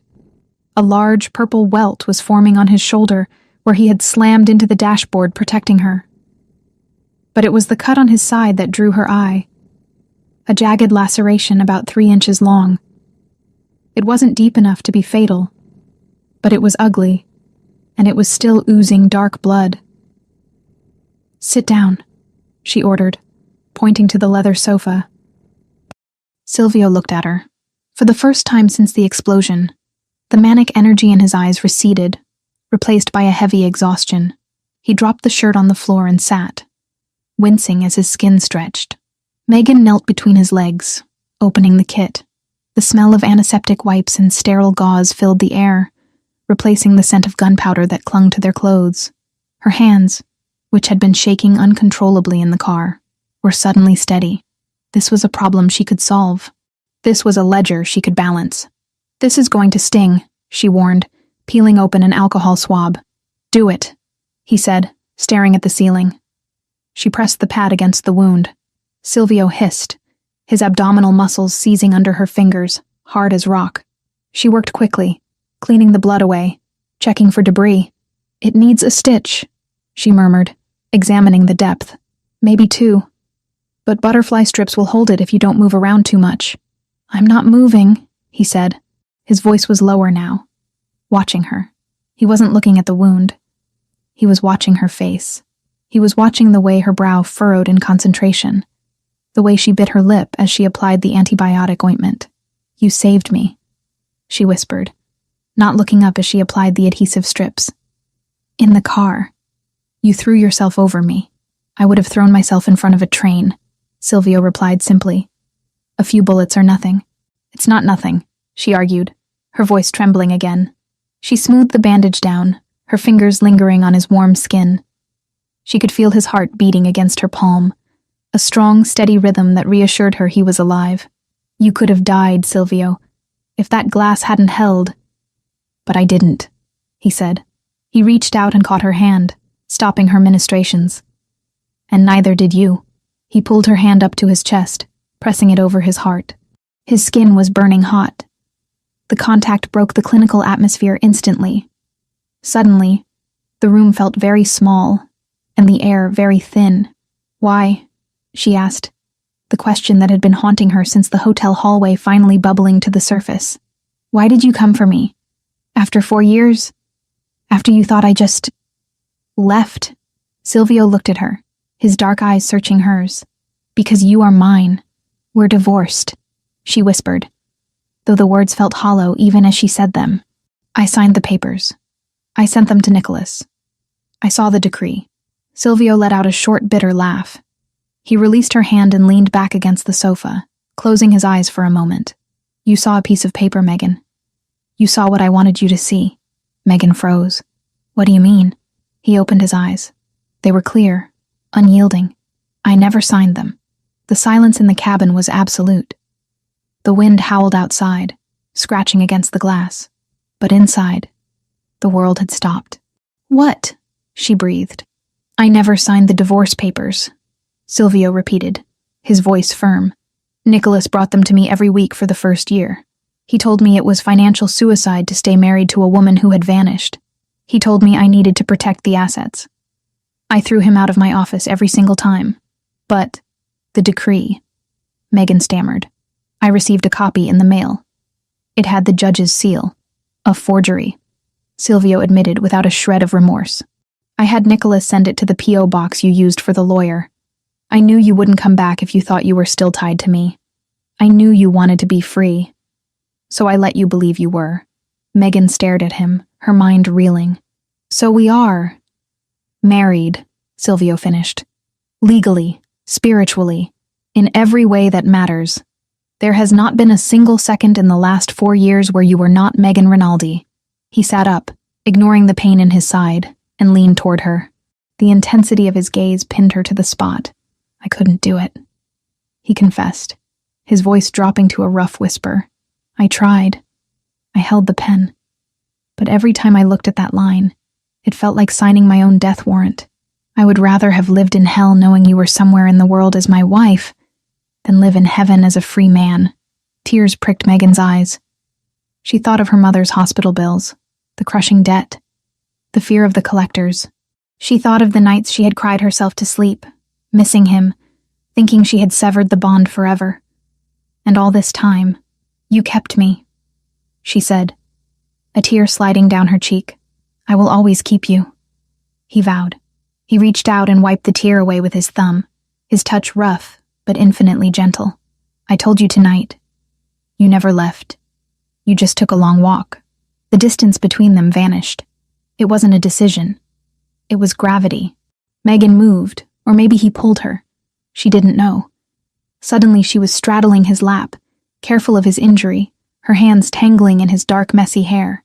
Silvio groaned, a sound of pure, starving need, and buried his face in her neck. Silvio, she gasped as his hands found the zipper of the ruined dress. I need to feel you, he muttered against her skin, his lips trailing fire down her throat. I need to know you're real. 4 years, Megan. 4 years of ghosts. The dress fell away. The cold air of the room touched her skin for only a second before his hands were there, covering her, claiming her. There was no hesitation, no awkwardness of rediscovery. Her body remembered his. His hands remembered every curve of her. It was a frantic, desperate collision. He kissed her, and it wasn't gentle. It was a reclaiming. It tasted of survival and fury and love that had been twisted by pain until it was something sharper, something stronger. Megan kissed him back with equal force, pouring all the lonely nights, all the fear, all the grief for her mother into the contact. You're mine, he growled against her mouth, his grip on her hips bruisingly tight. Tell me, I'm yours, she sobbed, clinging to his shoulders. I never stopped. I'm yours, Silvio. The intimacy that followed wasn't just physical. It was an exorcism. With every touch, they burned away the years of separation. They burned away the image of her in the maid's uniform, the image of him alone in his office. They anchored themselves to each other, skin to skin, breath to breath, until there was nothing left in the world but the two of them in a glass box suspended over a snowy abyss. Later, the silence was different. It wasn't empty. It was full. They lay tangled together under a heavy fur throw on the sofa, too exhausted to move to the bedroom. The fire in the hearth, which Silvio had lit at some point, cast flickering orange shadows on the walls. Megan rested her head on his uninjured shoulder, listening to the steady, strong beat of his heart. She traced the line of his jaw with her finger. He caught her hand and kissed the palm. What happens tomorrow? She asked softly. Silvio tightened his arm around her. Tomorrow we hunt. We find out who leaked the root. We find out who threatened you 4 years ago. I think I can help, she said. Silvio shifted slightly to look at her. You've done enough. You saved me tonight. You kept me sane. No, Megan said, sitting up slightly, pulling the fur up to cover her chest. Her hazel eyes were clear now, the fear replaced by a sharp, cold intelligence that reminded him of the woman who used to audit his legitimate businesses before the threats started. I mean, I can help. Practically. How? The leak, she said. It had to be digital. Even if Nicholas or someone else knew the route verbally, they had to communicate it to the shooters. They had to track the GPS of the SUV to time the explosion. That leaves a footprint. Silvio frowned. My tech team sweeps for bugs daily. Your tech team is looking for external threats, Megan countered. They aren't looking for authorized users moving data through back doors. I used to audit your books, Silvio. I know how the money moves, but I also know how the information moves. If someone inside sent that location, they used the internal network to do it so it wouldn't flag the external firewalls. She looked at the tablet on the wall, the one controlling the security grid. Do we have a secure link to the main server from here? She asked. Silvio nodded slowly, a look of intrigue replacing the exhaustion on his face. Yes. This place is hardwired into the mainframe. It's a mirror of my office. Then give me access, she said. Give me the admin codes. While everyone thinks we're dead or running, I can go through the logs. I can see who accessed the travel itinerary and who pinged the car's GPS in real time. Silvio studied her. He saw the shift. She wasn't the trembling maid anymore. She wasn't just his wife. She was a partner. She was offering to step into the war, not just hide behind him. It will be dangerous, he warned. If you find something. Once you know, there is no going back. You become a target again. I've been a target for 4 years, Megan said hard. I'm done running. I want to know who killed my time with my mother. I want to know who stole my life. Silvio reached up and cupped her cheek. He smiled, a dark, terrifying expression that mirrored her own newfound resolve. That's my girl, he whispered. The morning sun hit the glass walls of the fortress with blinding brilliance, turning the snow-covered world outside into a sheet of white fire. Megan woke up alone on the sofa. For a second, panic flared. The old reflex of waking up to an empty apartment. But then she smelled coffee. She sat up, wrapping the fur blanket around herself. Her body ached, a pleasant, sore reminder of the night before. She looked around. Silvio was standing by the kitchen island, dressed in fresh clothes he must have found in the cabin's supply.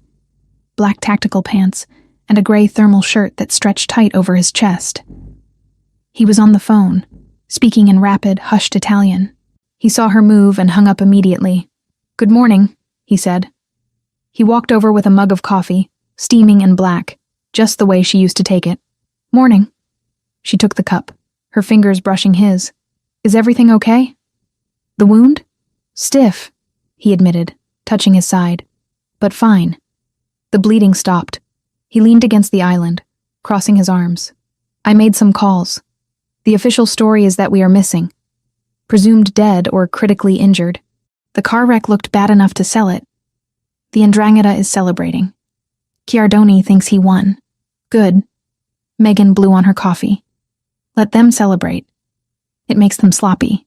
Alexander is fine, Silvio added, answering the question he knew she was about to ask. He has a concussion and a broken arm, but he managed to limp the SUV to the extraction point. He's in a safe house downtown. Thank God, Megan breathed.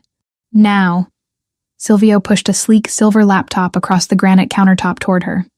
You asked for access. Megan stood up, clutching the blanket like a toga. She walked to the counter and looked at the computer.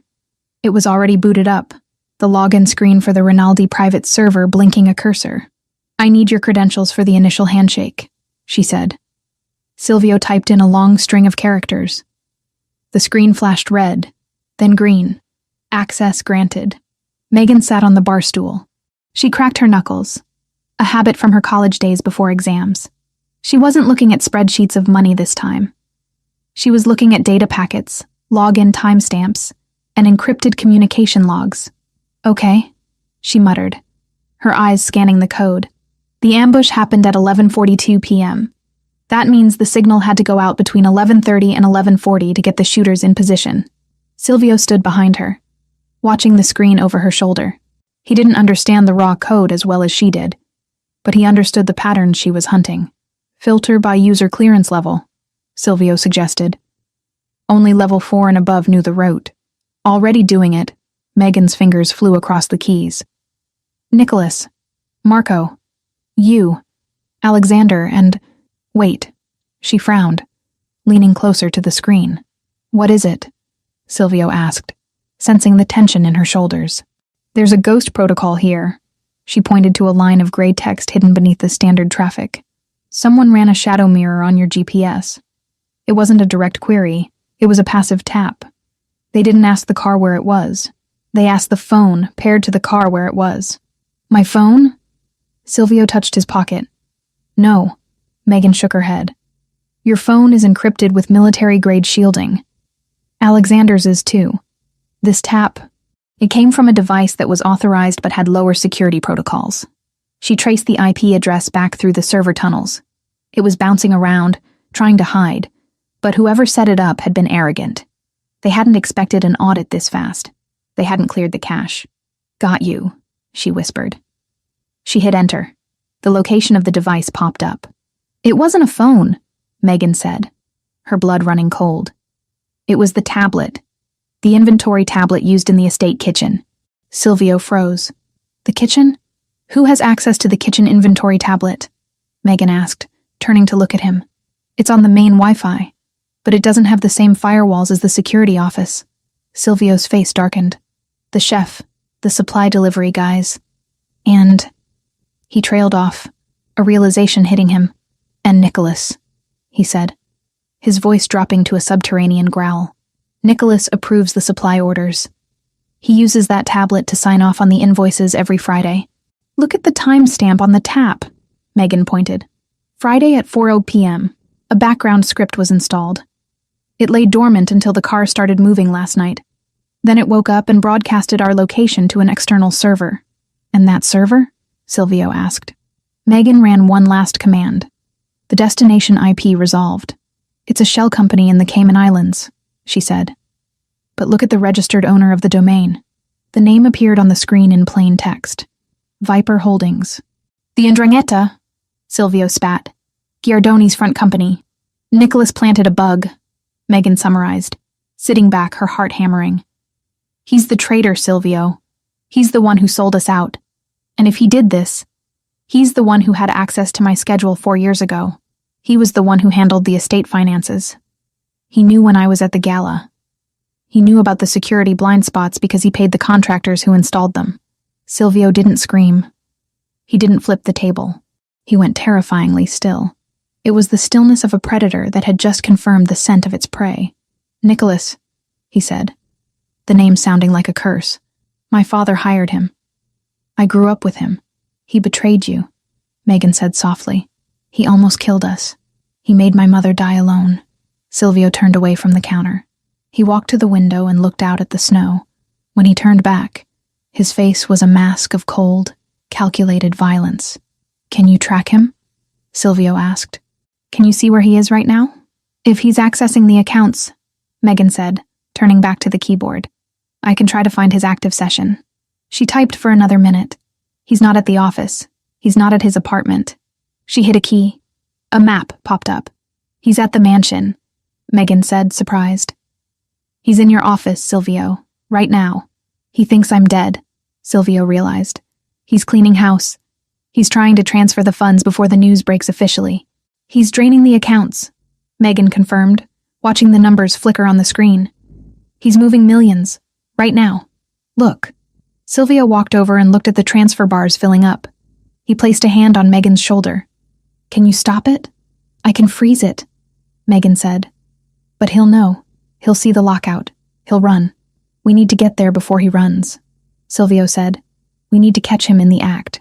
It's an hour drive back down the mountain, Megan said. By the time we get there, he could be gone. Not if you keep him busy, Silvio said. He looked at her, a plan forming. You said you can see him. Can you talk to him? Through the system? I can send a message to the terminal. Megan nodded. Good. Silvio walked to the closet and grabbed a heavy tactical vest. He threw it on over his thermal shirt. Freeze the accounts. Lock the doors remotely. Trap him in that office, Megan. Make him watch his retirement fund disappear. Buy me the time I need to get down there and look him in the eye. Megan looked at the laptop, then at Silvio. She felt a surge of power. She wasn't the victim anymore. She was the one with the finger on the button. Consider it done, she said. Silvio grabbed his keys and his gun. He stopped at the door, looking back at her. She was illuminated by the blue light of the screen, fierce and beautiful and deadly. "Don't unlock that door until I call you," he ordered. "Go get him," Megan said. Silvio disappeared out the door into the snow. Megan turned back to the screen. She watched the transfer bar at 80%. She hovered her finger over the execute key. "Hello, Nicholas," she whispered. She pressed the button. On the screen, the transfer bar turned red. Transaction denied. System lockdown initiated. The game was on. The blue light of the monitor was the only source of warmth in the vast frozen silence of the safe house. Megan sat hunched over the kitchen island, her fingers flying across the laptop keyboard with a speed born of adrenaline and old muscle memory. On the screen, the battle was silent, but violent. A progress bar labeled "Unauthorized Transfer" came en route, flickered, trying to push past the 80% mark, but every time it surged, Megan slammed a digital gate in its path. "You're persistent, Nicholas," she whispered to the empty room, her eyes narrowing. On the other end of the connection, 30 miles away in the Rinaldi mansion, Nicholas was panicking. She could see it in the erratic patterns of his keystrokes. He was trying sloppy bypasses, brute-forcing passwords that had been changed 5 minutes ago. He was desperate. He thought the system was glitching, or perhaps that the bank's automated fraud detection had kicked in. He had no idea that the dead wife of his boss was sitting on a mountain ridge, dismantling his golden parachute piece by piece. Megan opened a second terminal window. While her left hand kept the financial lockdown in place, her right hand began to dig. She didn't just want to stop the money. She wanted the truth. She needed to know why. Greed was a powerful motivator, yes, but Nicholas had been wealthy. He had been family. To betray Silvio to this extent, to align with the 'Ndrangheta, required more than just a desire for a bigger yacht. She accessed the system logs for the mansion's internal server.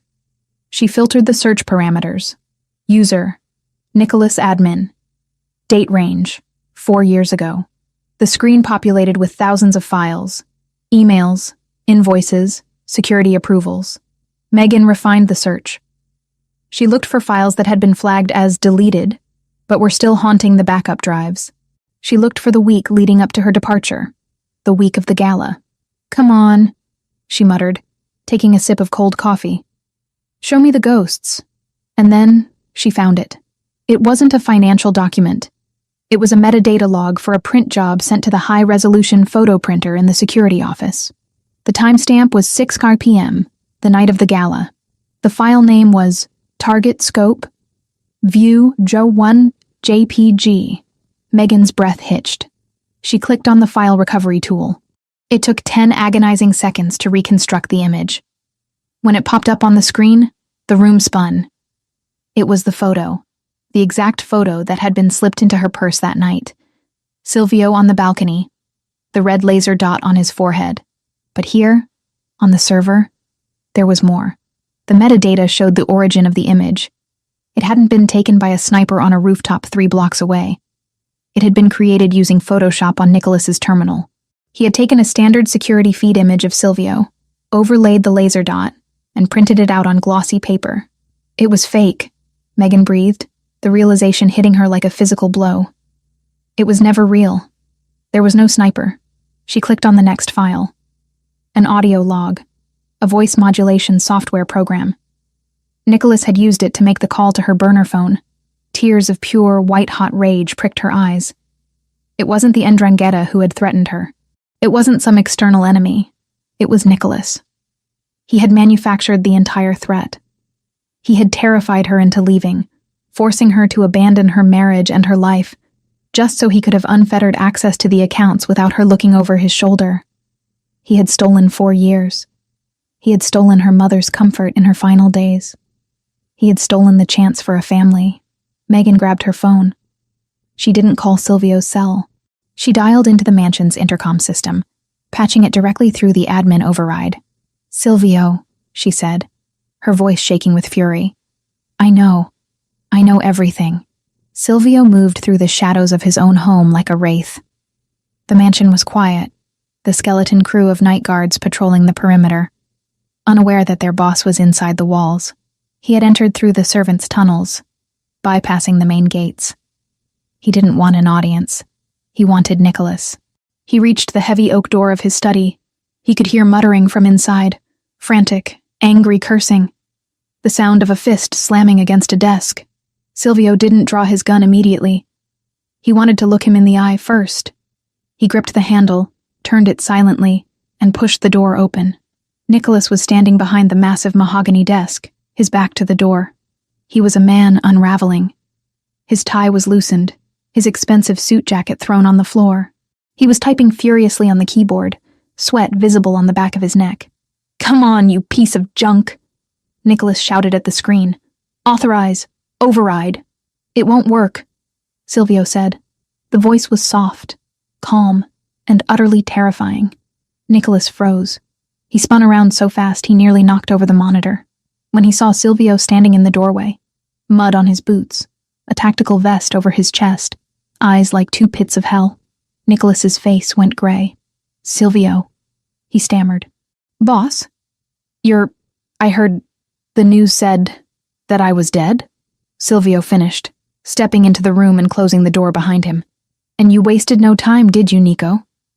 The body isn't even cold, and you're already carving up the inheritance." No, look, you misunderstand." Nicholas raised his hands, backing away until he hit the bookshelves. "I was securing the funds. I heard about the attack. I thought the 'Ndrangheta would try to seize the accounts. I was moving everything to a safe hold. For you, for the family. Is that why you routed it to Viper Holdings?" Silvio asked, taking a slow step forward. "To Giardoni's shell company?" Nicholas's mouth opened and closed like a fish out of water. That was a decoy. A trap for them." "Stop," Silvio said. He didn't shout. He looked at the man he had grown up with, the man who had stood beside him at his wedding, the man his father had trusted. "Megan is watching you, Nicholas." "Megan?" Nicholas blinked, confused. "Megan is gone. She left years ago. She's on the system." Silvio pointed to the computer. "She's the one locking you out. She's the one who found the tracker you planted in the kitchen tablet."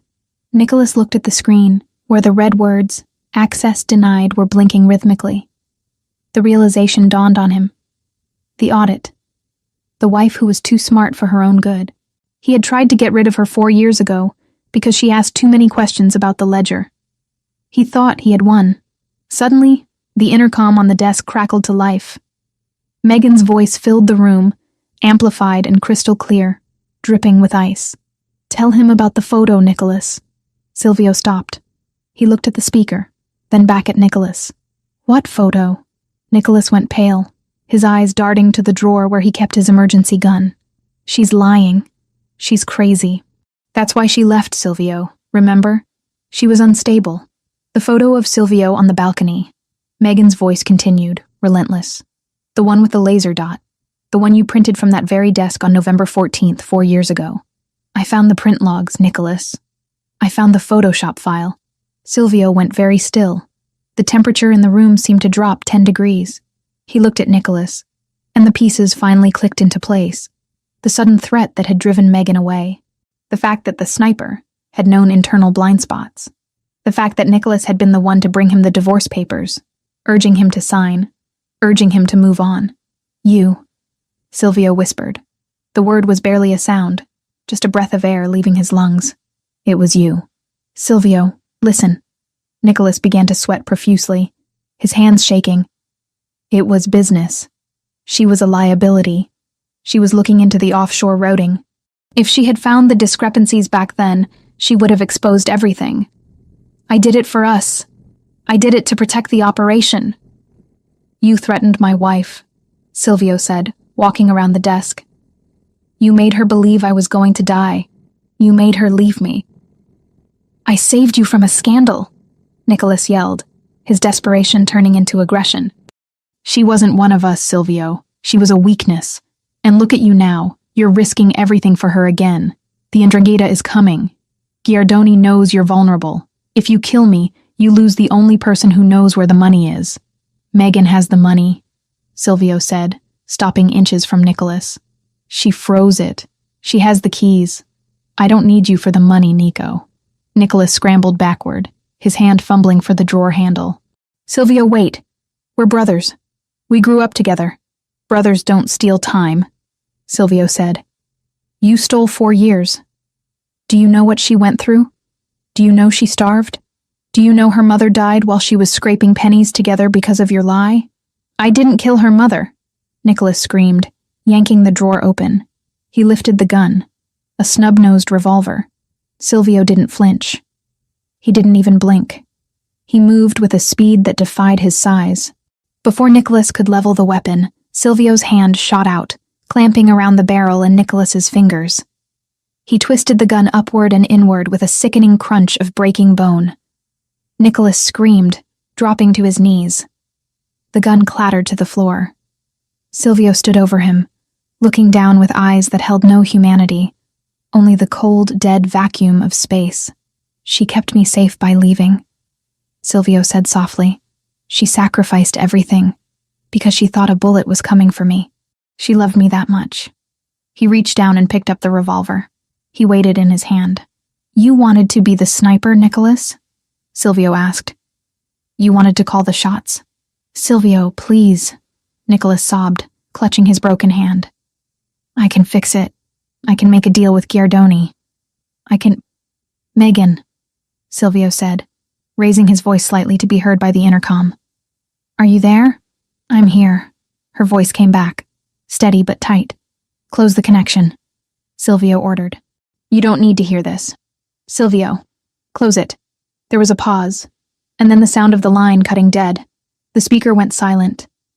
Silvio looked back at Nicholas. You took my life away for 4 years. You made my wife live in hell. I'm sorry, Nicholas wailed. I know, Silvio said. He raised the gun. The sound of the shot was muffled by the heavy acoustic paneling of the study. One shot. Clean.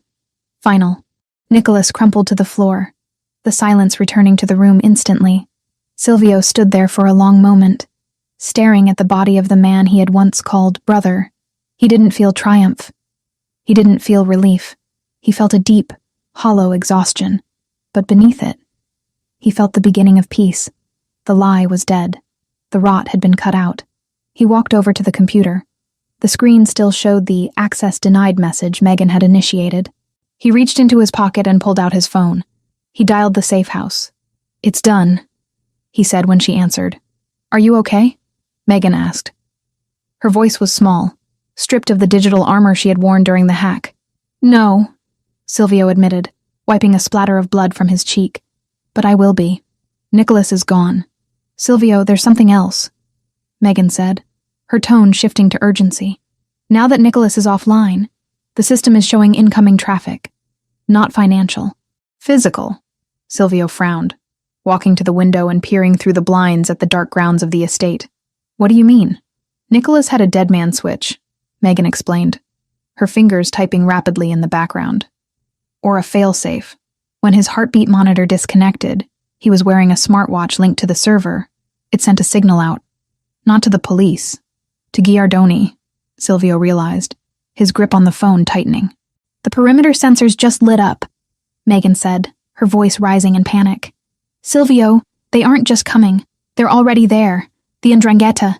They were waiting for Nicholas to give the all clear, or for him to die. They're breaching the east gate. Silvio looked out the window. In the distance, near the tree line, he saw a shadow move. Then another. Then the flash of a muzzle suppressor. The siege, Silvio muttered. They want the mansion. They want to wipe us out while they think we're weak. Get out of there, Megan screamed. Get to the tunnels. No, Silvio said, a cold calm settling over him. He checked the load in the revolver and then holstered it, reaching for his own semi-automatic on his hip. If I run, they burn this house down. They take everything. My father's legacy, our memories, the room where I kept your things. Silvio, don't be stupid. It's just a house. It's our fortress, he corrected. And I am done running. Let them come. I have the high ground, and I have you. Me? Can you access the automated defenses? Silvio asked. The shutters? The gas suppression systems in the hallways? The smart locks? Yes, Megan said, her breath catching. I have full admin control. Then you're not just watching, Silvio said, moving toward the hallway. You're my eyes. You're my overwatch. I'm going to hunt them, Megan. And you're going to tell me where they are. Okay, Megan breathed. Okay. I see 3 targets moving toward the kitchen entrance. 2 more at the garage. Kitchen first, Silvio said. Lock the garage doors. Trap the 2 inside. I'll deal with the 3 in the kitchen. Done, she said. The sound of keystrokes was furious. Garage sealed. They're banging on the doors. The kitchen group is inside. They're moving toward the stairs. I'm waiting for them, Silvio said, stepping into the shadows of the grand staircase. The grief was gone. The betrayal was buried with Nicholas. Now, there was only the war. And for the first time, the Rinaldi family was fighting it together. Guide me, Bella, Silvio whispered. Let's finish this. The silence of the Rinaldi estate was a deception. To the 5 men moving silently through the manicured hedges of the east garden, the mansion looked like a sleeping beast. Dark, quiet, and vulnerable. They wore tactical black, their faces covered by balaclavas, moving with the practiced efficiency of a hit squad that had done this a dozen times before. They believed the intelligence they had been sold. The boss was missing, likely dead. The traitor Nicholas was inside clearing the way, and the house was empty of resistance. They were wrong. High above them, in the fortified study on the 2nd floor, Megan Collins watched their heat signatures glowing red on the high-definition monitors. She sat in Silvio's leather chair, the massive desk feeling too big for her, but the power at her fingertips feeling just right. She wasn't trembling anymore. The fear that had paralyzed her in the hotel hallway, the grief that had hollowed her out for 4 years, it had all been distilled into a cold, sharp clarity. She pressed the earpiece deeper into her ear, her eyes darting between the camera feeds. I see 5, she whispered, her voice steady. 3 breaching the kitchen service entrance, 2 circling toward the library patio doors. Let the patio team get to the glass. Silvio's voice came back, calm and lethal in her ear. I want them confident. Focus on the kitchen. Megan's fingers hovered over the command console. The software interface was a map of the house, a digital chessboard where she controlled the walls themselves. Kitchen team is cutting the lock. They're in. On screen 3, she watched the grainier night vision feed of the industrial kitchen. 3 shadows slipped inside, weapons raised, scanning the stainless steel counters and the hanging copper pots. They moved past the massive walk-in freezer, heading for the hallway that led to the main atrium. They're moving to the corridor, Megan reported. Silvio, they're heading right for you. Not yet, Silvio said. Isolate them. Megan tapped the command key. Execute. Protocol 4. Sector lockdown. Downstairs, the heavy, fire-rated steel doors at both ends of the kitchen slammed shut simultaneously. The sound was like a thunderclap, booming through the house. The 3 men on the screen spun around, weapons raised, realizing too late that the open layout of the mansion had just become a series of cages. They rushed the door leading to the hallway, kicking it, but the magnetic locks engaged with a hum that Megan could see on her status bar. Rats in a trap, Megan whispered, a fierce satisfaction curling in her chest. Ventilation, Silvio ordered. Disorient them. I don't want a firefight in the kitchen. The gas lines are too exposed. Megan accessed the HVAC controls. She bypassed the safety warnings and routed the fire suppression system solely to the kitchen sector. It wasn't water. The Rinaldi estate used a halon-based gas mixture designed to suck the oxygen out of a fire instantly.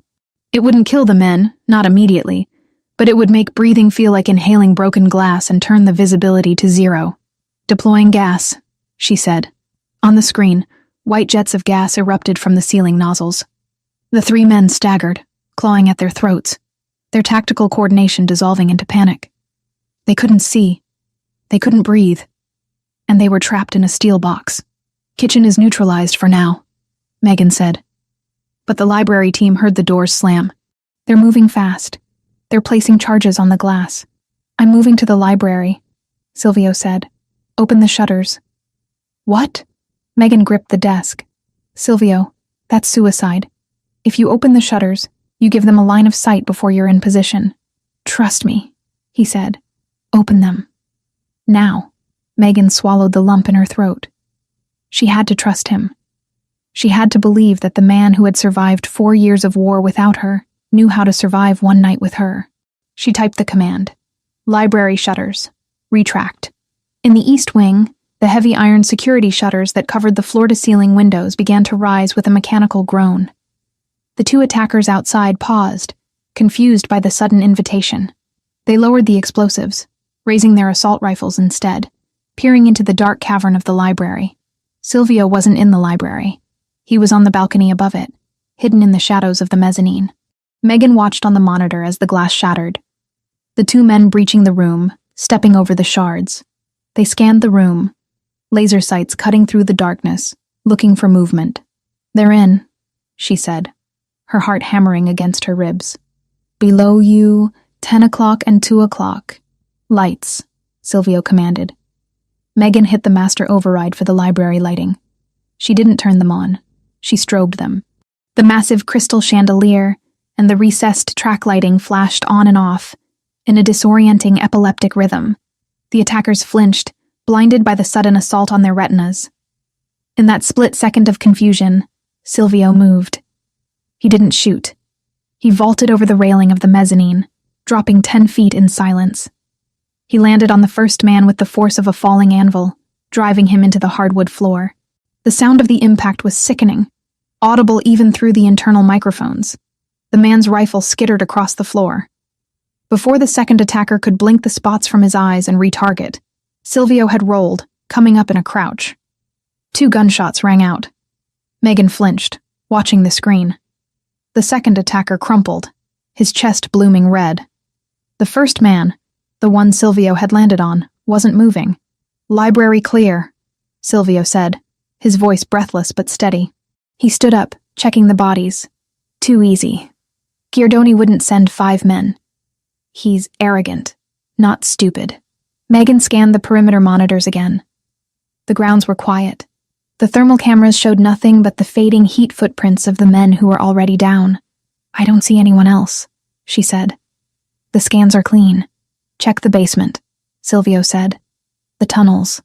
Megan's blood ran cold. The servants' tunnels, the same way Silvio had entered. The sensors down there were older, less sensitive. She switched feeds, bringing up the grainy black and white cameras of the subterranean level. Nothing. Just long concrete corridors lined with pipes. "It's empty," she said. "Wait." On camera 4, deep in the boiler room, a shadow moved. It wasn't a heat signature. The boiler heat masked it. It was a physical disruption of the dust motes in the air. "There's one," she gasped. "He's already inside. He bypassed the perimeter. He must have cut the grate before the others attacked. Where is he?" Silvio was already moving, leaving the library, reloading his weapon as he walked. "He's at the service elevator," Megan said, watching the figure pry the doors open. Silvio, he's coming up. He's bypassing the ground floor. He's coming to the second floor," Silvio realized. "He's coming for the study. He's coming for you. I'm locking the elevator." Megan typed frantically. "Override. Halt." The system flashed red. "Error. Manual override engaged." "He cut the hard line," Megan said, panic rising in her voice. "I can't stop the car. He's coming up, Silvio. He'll be here in 30 seconds. "Get away from the door," Silvio ordered, breaking into a run. Megan could hear his heavy boots pounding on the marble stairs through the earpiece. "I'm coming. Lock the study door. Barricade it." Megan pushed the heavy leather chair against the door, but she knew it wouldn't hold. If this man was a professional, and he was, to have slipped past the sensors, he would have a breach charge. She looked around the room for a weapon. There was nothing. Just books, the computer, and the dead body of Nicholas on the floor. She looked at Nicholas. She looked at the gun Silvio had dropped after shooting him, the snub-nosed revolver. She scrambled across the room, her silk dress rustling. She picked up the gun. It was heavy, cold, and smelled of spent powder. She had never fired a gun in her life. She checked the cylinder. 4 rounds left. The elevator chimed down the hall. "He's on the floor," Megan whispered into the earpiece. "I'm at the top of the stairs," Silvio panted. "I see him." Gunfire erupted in the hallway. It was loud, deafeningly loud without the dampening of a screen or a microphone. Bullets tore through the wood of the study door, sending splinters flying. Megan screamed, dropping to the floor behind the solid oak desk. "Megan!" Silvio shouted. his voice not in her ear, but just outside. She heard the sound of hand-to-hand combat, bodies slamming against walls, the grunt of exertion, the wet thud of punches landing. It was a primal, ugly sound. She couldn't just hide. She couldn't sit here and wait to see who opened the door. If Silvio lost, Megan gripped the revolver with both hands. She crawled to the side of the desk. The door to the study had been kicked open during the struggle. Through the gap, she could see them. The assassin was huge, wearing full tactical armor. He had Silvio pinned against the wall, one hand wrapped around Silvio's throat, the other driving a combat knife toward Silvio's ribs. Silvio was fighting back, gripping the man's wrist, but he was exhausted, wounded from the crash, and bleeding from the earlier cut on his side. He was losing leverage. The knife inched closer. Megan stood up. Her hands were shaking so hard she thought she might drop the gun, but her mind was crystal clear. She remembered what Silvio had told her in the car. "You are not a victim. You are a Rinaldi." She stepped out from behind the desk. She didn't scream. She didn't announce herself.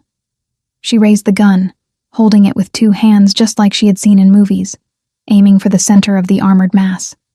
She realized the armor would stop a small caliber round. She had to aim higher. She adjusted her aim.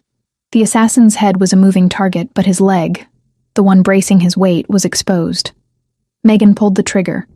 The recoil was shocking, jerking her arms up, the sound exploding in the confined space. The bullet struck the assassin in the back of the thigh, just above the knee protection. He roared in pain, his leg buckling under him. The knife slipped, slicing a shallow gash across Silvio's forearm, but missing the vital organs. The sudden loss of balance was all Silvio needed. As the man fell, Silvio twisted, breaking the chokehold. He didn't hesitate. He grabbed the assassin's own knife hand, driving his knee into the man's solar plexus, doubling him over. Silvio wrenched the knife free and drove it downward in a blur of motion. The assassin went limp, sliding down the wall to the floor. Silence returned to the hallway, ringing and absolute. Silvio stood there, heaving for breath, blood dripping from his arm, his shirt torn, his knuckles raw. He looked at the body, then he looked up. He looked at Megan. She was standing in the doorway of the study, the smoking revolver still clutched in her hands, her face pale but her eyes fierce. She wasn't fainting. She wasn't crying. She was standing her ground. Silvio walked toward her. He didn't run. He walked with a slow, deliberate gravity. He reached her and gently pried the gun from her fingers, setting it on the hallway table without looking at it. "You shot him," Silvio said, his voice raspy. "He was hurting you," Megan whispered. Silvio looked at her, and the look in his eyes was so intense it almost buckled her knees. It wasn't just love. It was reverence. It was the look of a man who had found his equal in the wreckage of a disaster. "You saved my life," he said. "Again. We're even." She managed a weak smile. Silvio shook his head. He reached out and pulled her into him, burying his face in her neck, holding her so tight she could feel the tremors in his muscles. He didn't care about the blood, the sweat, or the dead bodies in his house. He only cared about the warm, living weight of her in his arms. "We are not even," he murmured against her skin. "We are one. There is no score anymore." He pulled back, cupping her face, his thumbs smearing a speck of dust on her cheek. "Is it over?" Megan asked, leaning into his touch. "The breach is over," Silvio said, looking down the hall at the carnage. "But the message has just been sent." He walked her back into the study, away from the sight of the body. He went to the computer, which was still flashing the status of the house. Kitchen. Secure. Library. Secure. Perimeter. Silent. "Nicholas is dead," Silvio said, looking at the body of the accountant. "The hit squad is dead. And Giardoni is sitting in his club waiting for a phone call that is never going to come." "What do we do?" Megan asked. Silvio picked up the phone, Nicholas's phone, which had fallen on the floor. He unlocked it using the dead man's thumb. He found the last number dialed. Viper Holdings. He hit call. He put it on speaker. It rang twice. "Is it done?" Giardoni's voice came through, eager and impatient. "Is Rinaldi dead?" Silvio looked at Megan. He signaled for her to speak. Megan leaned over the phone. Her voice was steady, cold, and carried the weight of a woman who had walked through fire and come out holding the match. "Room service is closed, Franco," she said. There was a stunned silence on the other end. "Megan?" Giardoni choked out. "And so is your account," Silvio added, his voice like grinding stone. "I suggest you run, Franco. Although, with $0 in your offshore funds, I don't think you'll get very far." He hung up the phone. Silvio turned to Megan. The adrenaline was fading, replaced by a bone-deep exhaustion. But beneath it, the foundation of their future was setting like concrete. They had survived the lie. They had survived the poverty. They had survived the bullet. "We need to clean this up," Silvio said, looking around the room. "We will," Megan said. She reached out and took his hand, her fingers interlacing with his, blood and all. "But first, I think I need to sit down." Silvio laughed, a genuine, relieved sound that broke the tension. He lifted her up, carrying her out of the office, stepping over the debris of their war. He carried her down the hall to their bedroom, the one place that was still untouched, still pure. "I told you," he whispered as he kicked the bedroom door shut, locking the world out one last time. "I handle the rest. You just breathe." And as Megan laid her head on his chest, listening to the steady, victorious rhythm of his heart, she finally did. The siege was over. The queen was home, and the king was never letting her go again. The snow that had blanketed the Rinaldi estate during the siege had long since melted, replaced by the vibrant, verdant green of early spring. The air, once thick with the smell of gunpowder and the metallic tang of fear, now carried the scent of blooming jasmine and wet earth. 3 months had passed since the night the world almost ended in the upstairs hallway, and in that time, the landscape of the city had changed just as drastically as the seasons. Silvio stood on the wide stone balcony of the master suite, leaning against the railing with a glass of sparkling water in his hand. He wasn't wearing a suit. For the first time in his adult life, on a Tuesday morning, the capo of the Rinaldi family was wearing a simple white linen shirt, the sleeves rolled up to his elbows, and casual trousers. He looked out over the gardens, watching the landscaping crew replant the hedges that had been trampled by the 'Ndrangheta hit squad. There were no more shadows in his eyes. The constant predatory scanning of the perimeter that had defined his existence for 4 years had softened into a watchful but peaceful guardianship. The war was over. It hadn't ended with a bang, but with a whimper. After Nicholas's betrayal was exposed and his accounts frozen by Megan, Franco Giardoni's empire had collapsed from the inside out. Without the Rinaldi funds he had been promised, Giardoni couldn't pay his mercenaries. His alliances crumbled. The last Silvio heard, the once feared boss of the 'Ndrangheta was hiding in a basement in Calabria, running from his own unpaid soldiers. The Rinaldi organization had absorbed the territory without firing a single shot. It was a victory of intelligence over brute force, a victory orchestrated by the woman currently humming softly inside the bedroom. Silvio turned, his gaze drifting through the open French doors. Megan was sitting at the vanity table, brushing her hair. The transformation was nothing short of miraculous. The hollow cheeks were gone, filled out by 3 months of proper meals, rest, and relentless affection. Her skin, once gray and papery, glowed with a natural, rosy health. The dark circles that had looked like bruises under her eyes had vanished, replaced by a brightness that lit up the room. She wasn't wearing a uniform. She wasn't wearing a frantic, terrified expression. She was wearing a silk robe in a soft shade of blush pink, the fabric flowing over curves that had returned to her body. She looked like a queen who had reclaimed her throne, not through inheritance, but through survival. Silvio watched her for a moment, simply drinking in the sight. He remembered the night in the hotel hallway. How small she had looked, how she had flinched when he moved. The memory still caused a dull ache in his chest, a phantom pain that reminded him of how close he had come to losing her forever. He promised himself, every single morning when he woke up and found her warm body beside him, that he would spend the rest of his life making up for those 4 years of winter. "You're staring," Megan said, her eyes meeting his in the reflection of the mirror. She smiled, and it was a genuine, easy smile that reached her hazel eyes. "I'm admiring," Silvio corrected, pushing off the railing and walking into the room. "There is a difference." He came up behind her, placing his hands on her shoulders, He felt the tension that used to live there permanently was gone, replaced by a relaxed softness. He bent down, pressing a kiss to the curve of her neck, inhaling the scent of her shampoo, vanilla and honey. "You're supposed to be in a meeting," she teased, leaning her head back against his chest. "Alexander is downstairs pacing. He says the construction contracts for the Newport terminal need your signature." "Alexander worries too much," Silvio murmured against her skin. "The port isn't going anywhere. And Alexander is just happy to be complaining about paperwork instead of dodging bullets." "He's loyal," Megan said, reaching up to cover his hands with hers. "He took a bullet for us." "He did," Silvio agreed, straightening up but keeping his hands on her. "And he has been rewarded. But today, I don't care about the port. I don't care about the contracts. I just want to be here." Megan turned in her chair to face him. Her expression shifted, becoming slightly more serious, though the happiness remained. There was a nervous energy radiating from her now. A subtle vibration that Silvio, attuned to her every mood, picked up on instantly. "Is something wrong?" he asked, his protective instincts flaring up. "Did the doctor call? Is it the migraines again?" Megan had suffered from tension headaches for the first month after the siege, a lingering effect of the stress and malnutrition. "No." She shook her head quickly. "No migraines.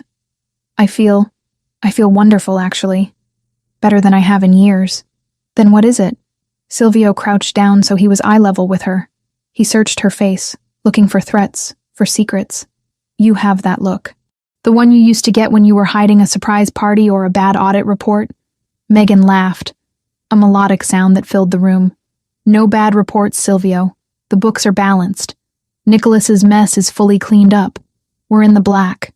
Then what?" She took a deep breath, her fingers tightening around his. "I have something for you. A gift." Silvio frowned. "It's not my birthday. And it's not our anniversary. It's a Tuesday," she said. "Consider it a we survived gift." She reached into the pocket of her robe and pulled out a small rectangular box. It was wrapped in silver paper with a white ribbon. It was small, light. Silvio took it, looking at her with confusion. He had given her diamonds, cars, deeds to buildings. He wasn't used to receiving things. "Megan, you didn't have to." "Just open it," she whispered, biting her lip. Silvio stood up, holding the box carefully. He pulled the ribbon. The paper fell away, revealing a plain white cardboard box. He opened the lid. Inside, nestled in white tissue paper, was not a watch, or a key, or a cufflink. It was a plastic stick. A digital test. Silvio stared at it. For a moment his brain refused to process what he was seeing. He saw the small screen on the device. He saw the word written there in black digital letters. Pregnant. The world stopped. The birds outside stopped singing. The wind stopped blowing. The only sound was the roar of blood in his own ears. He looked at the stick. Then he looked at Megan. Then back at the stick. "Is this..." His voice failed him. He cleared his throat, trying to speak past the sudden, massive lump that had formed there. "Is this real?" Megan nodded, tears filling her eyes. "I took 3 of them, just to be sure. This morning, while you were in the shower." Silvio felt his knees go weak. He sank down, not into the chair but onto the floor. He knelt before her, clutching the plastic stick like it was a holy relic. "We tried," he whispered, his voice cracking. "For 2 years before you left. We tried everything. The doctors said it was stress. They said it might never happen." "I know," Megan said, reaching out to stroke his hair. I guess we just needed to survive first. We needed to be safe." Silvio dropped his head, resting his forehead against her knees. His shoulders began to shake. He wasn't sobbing loudly. He was weeping silently, a release of tension so deep it felt like his soul was unspooling. For years, he had accepted that his legacy would end with him. He had accepted that the violence of his life demanded a price. And that price was a family. He had made peace with being the last Rinaldi. And then, when Megan left, he had accepted that he would die alone. But now, he lifted his head. His eyes were red, shining with a raw vulnerability that no one in the underworld had ever seen or would ever see. "A baby," he said, testing the word. "Our baby." "Yes," Megan smiled through her own tears. Dew in the winter. Silvio reached out, his large, calloused hand trembling as he placed it on her stomach. There was no bump yet, nothing to feel but the silk of her robe and the warmth of her skin. But to him, the connection was instant and electric. Beneath his palm, a new life was starting. A life created not from obligation, but from a love that had walked through fire and refused to burn. "I will keep you safe," he vowed, speaking to her stomach with a fierce, terrifying intensity. "I will burn the world down before I let anything touch you. You hear me? Nothing will ever hurt you." "Silvio," Megan said softly, cupping his face and making him look at her. "You don't have to burn the world down anymore. The world knows. They know not to touch us. I will make sure they remember," he swore. He leaned forward and kissed her stomach, a devout, reverent press of his lips against the fabric. Then he stood up, pulling her with him. He hugged her, lifting her off her feet, burying his face in her neck. He held her as if she were made of glass, yet anchored her as if she were the only solid thing in the universe. "Are you happy?" she asked against his shoulder. Silvio pulled back. He looked at the woman who had scrubbed floors to save him. He looked at the woman who had walked into a gunfight with a revolver to save him. He looked at the mother of his child. "Happy is too small a word," he said hoarsely. I am complete." He took her hand and led her back toward the balcony doors. The sun was higher now, bathing the room in golden light. The darkness of the hotel corridor, the cold of the mountain safe house, the blood on the study floor, it all felt like a different lifetime. They stepped out onto the balcony. Below, Alexander looked up from the garden path. He saw them, Silvio standing tall and proud, Megan glowing beside him. Alexander paused, seeing the look on his boss's face. He didn't need to be told. He smiled, gave a sharp nod, and turned away, giving them their privacy. "What happens now?" Megan asked, echoing the question she had asked herself 1,000 times in the last 4 years, usually with dread. Silvio turned her to face him. He wrapped his arms around her waist, pulling her flush against him. "Now," he said, his voice strong and sure, "we live, we build, we raise a legacy that isn't about blood and bullets, but about this." He kissed her. It was a slow, deep kiss, tasting of coffee and promise. It was a seal on the future. "I have a meeting," Silvio whispered against her lips, a playful glint returning to his eyes. "The port contracts," Megan reminded him. "Cancel them," he said. "Cancel everything. I'm busy." "Busy doing what?" She laughed. "Taking care of my wife," he said. "And my heir." He picked her up bridal style, ignoring her squeal of surprise. He carried her back inside the room. He didn't stop at the bed. He walked to the heavy double doors that led to the hallway, the doors that separated their sanctuary from the rest of the mansion, from the business, from the world. He looked at the doors. He thought about the title she had worn for 4 years. Room service. The invisible servant. The one who enters, leaves, and is forgotten. "No more service," he whispered. "Only the room." He kicked the door shut. The heavy latch clicked into place, a solid, definitive sound. Inside, the world was quiet. The danger was gone. The past was buried in the snow. Only the future remained. A future where the maid was a queen, the monster was a father, and the love they had fought for was finally, perfectly, safe. Silvio carried her to the bed, laying her down with a reverence due to a miracle. He lay beside her, his hand resting protectively over her stomach, his eyes closing as he listened to the 2 heartbeats that now fueled his existence. The door was closed, and they were finally, truly, home.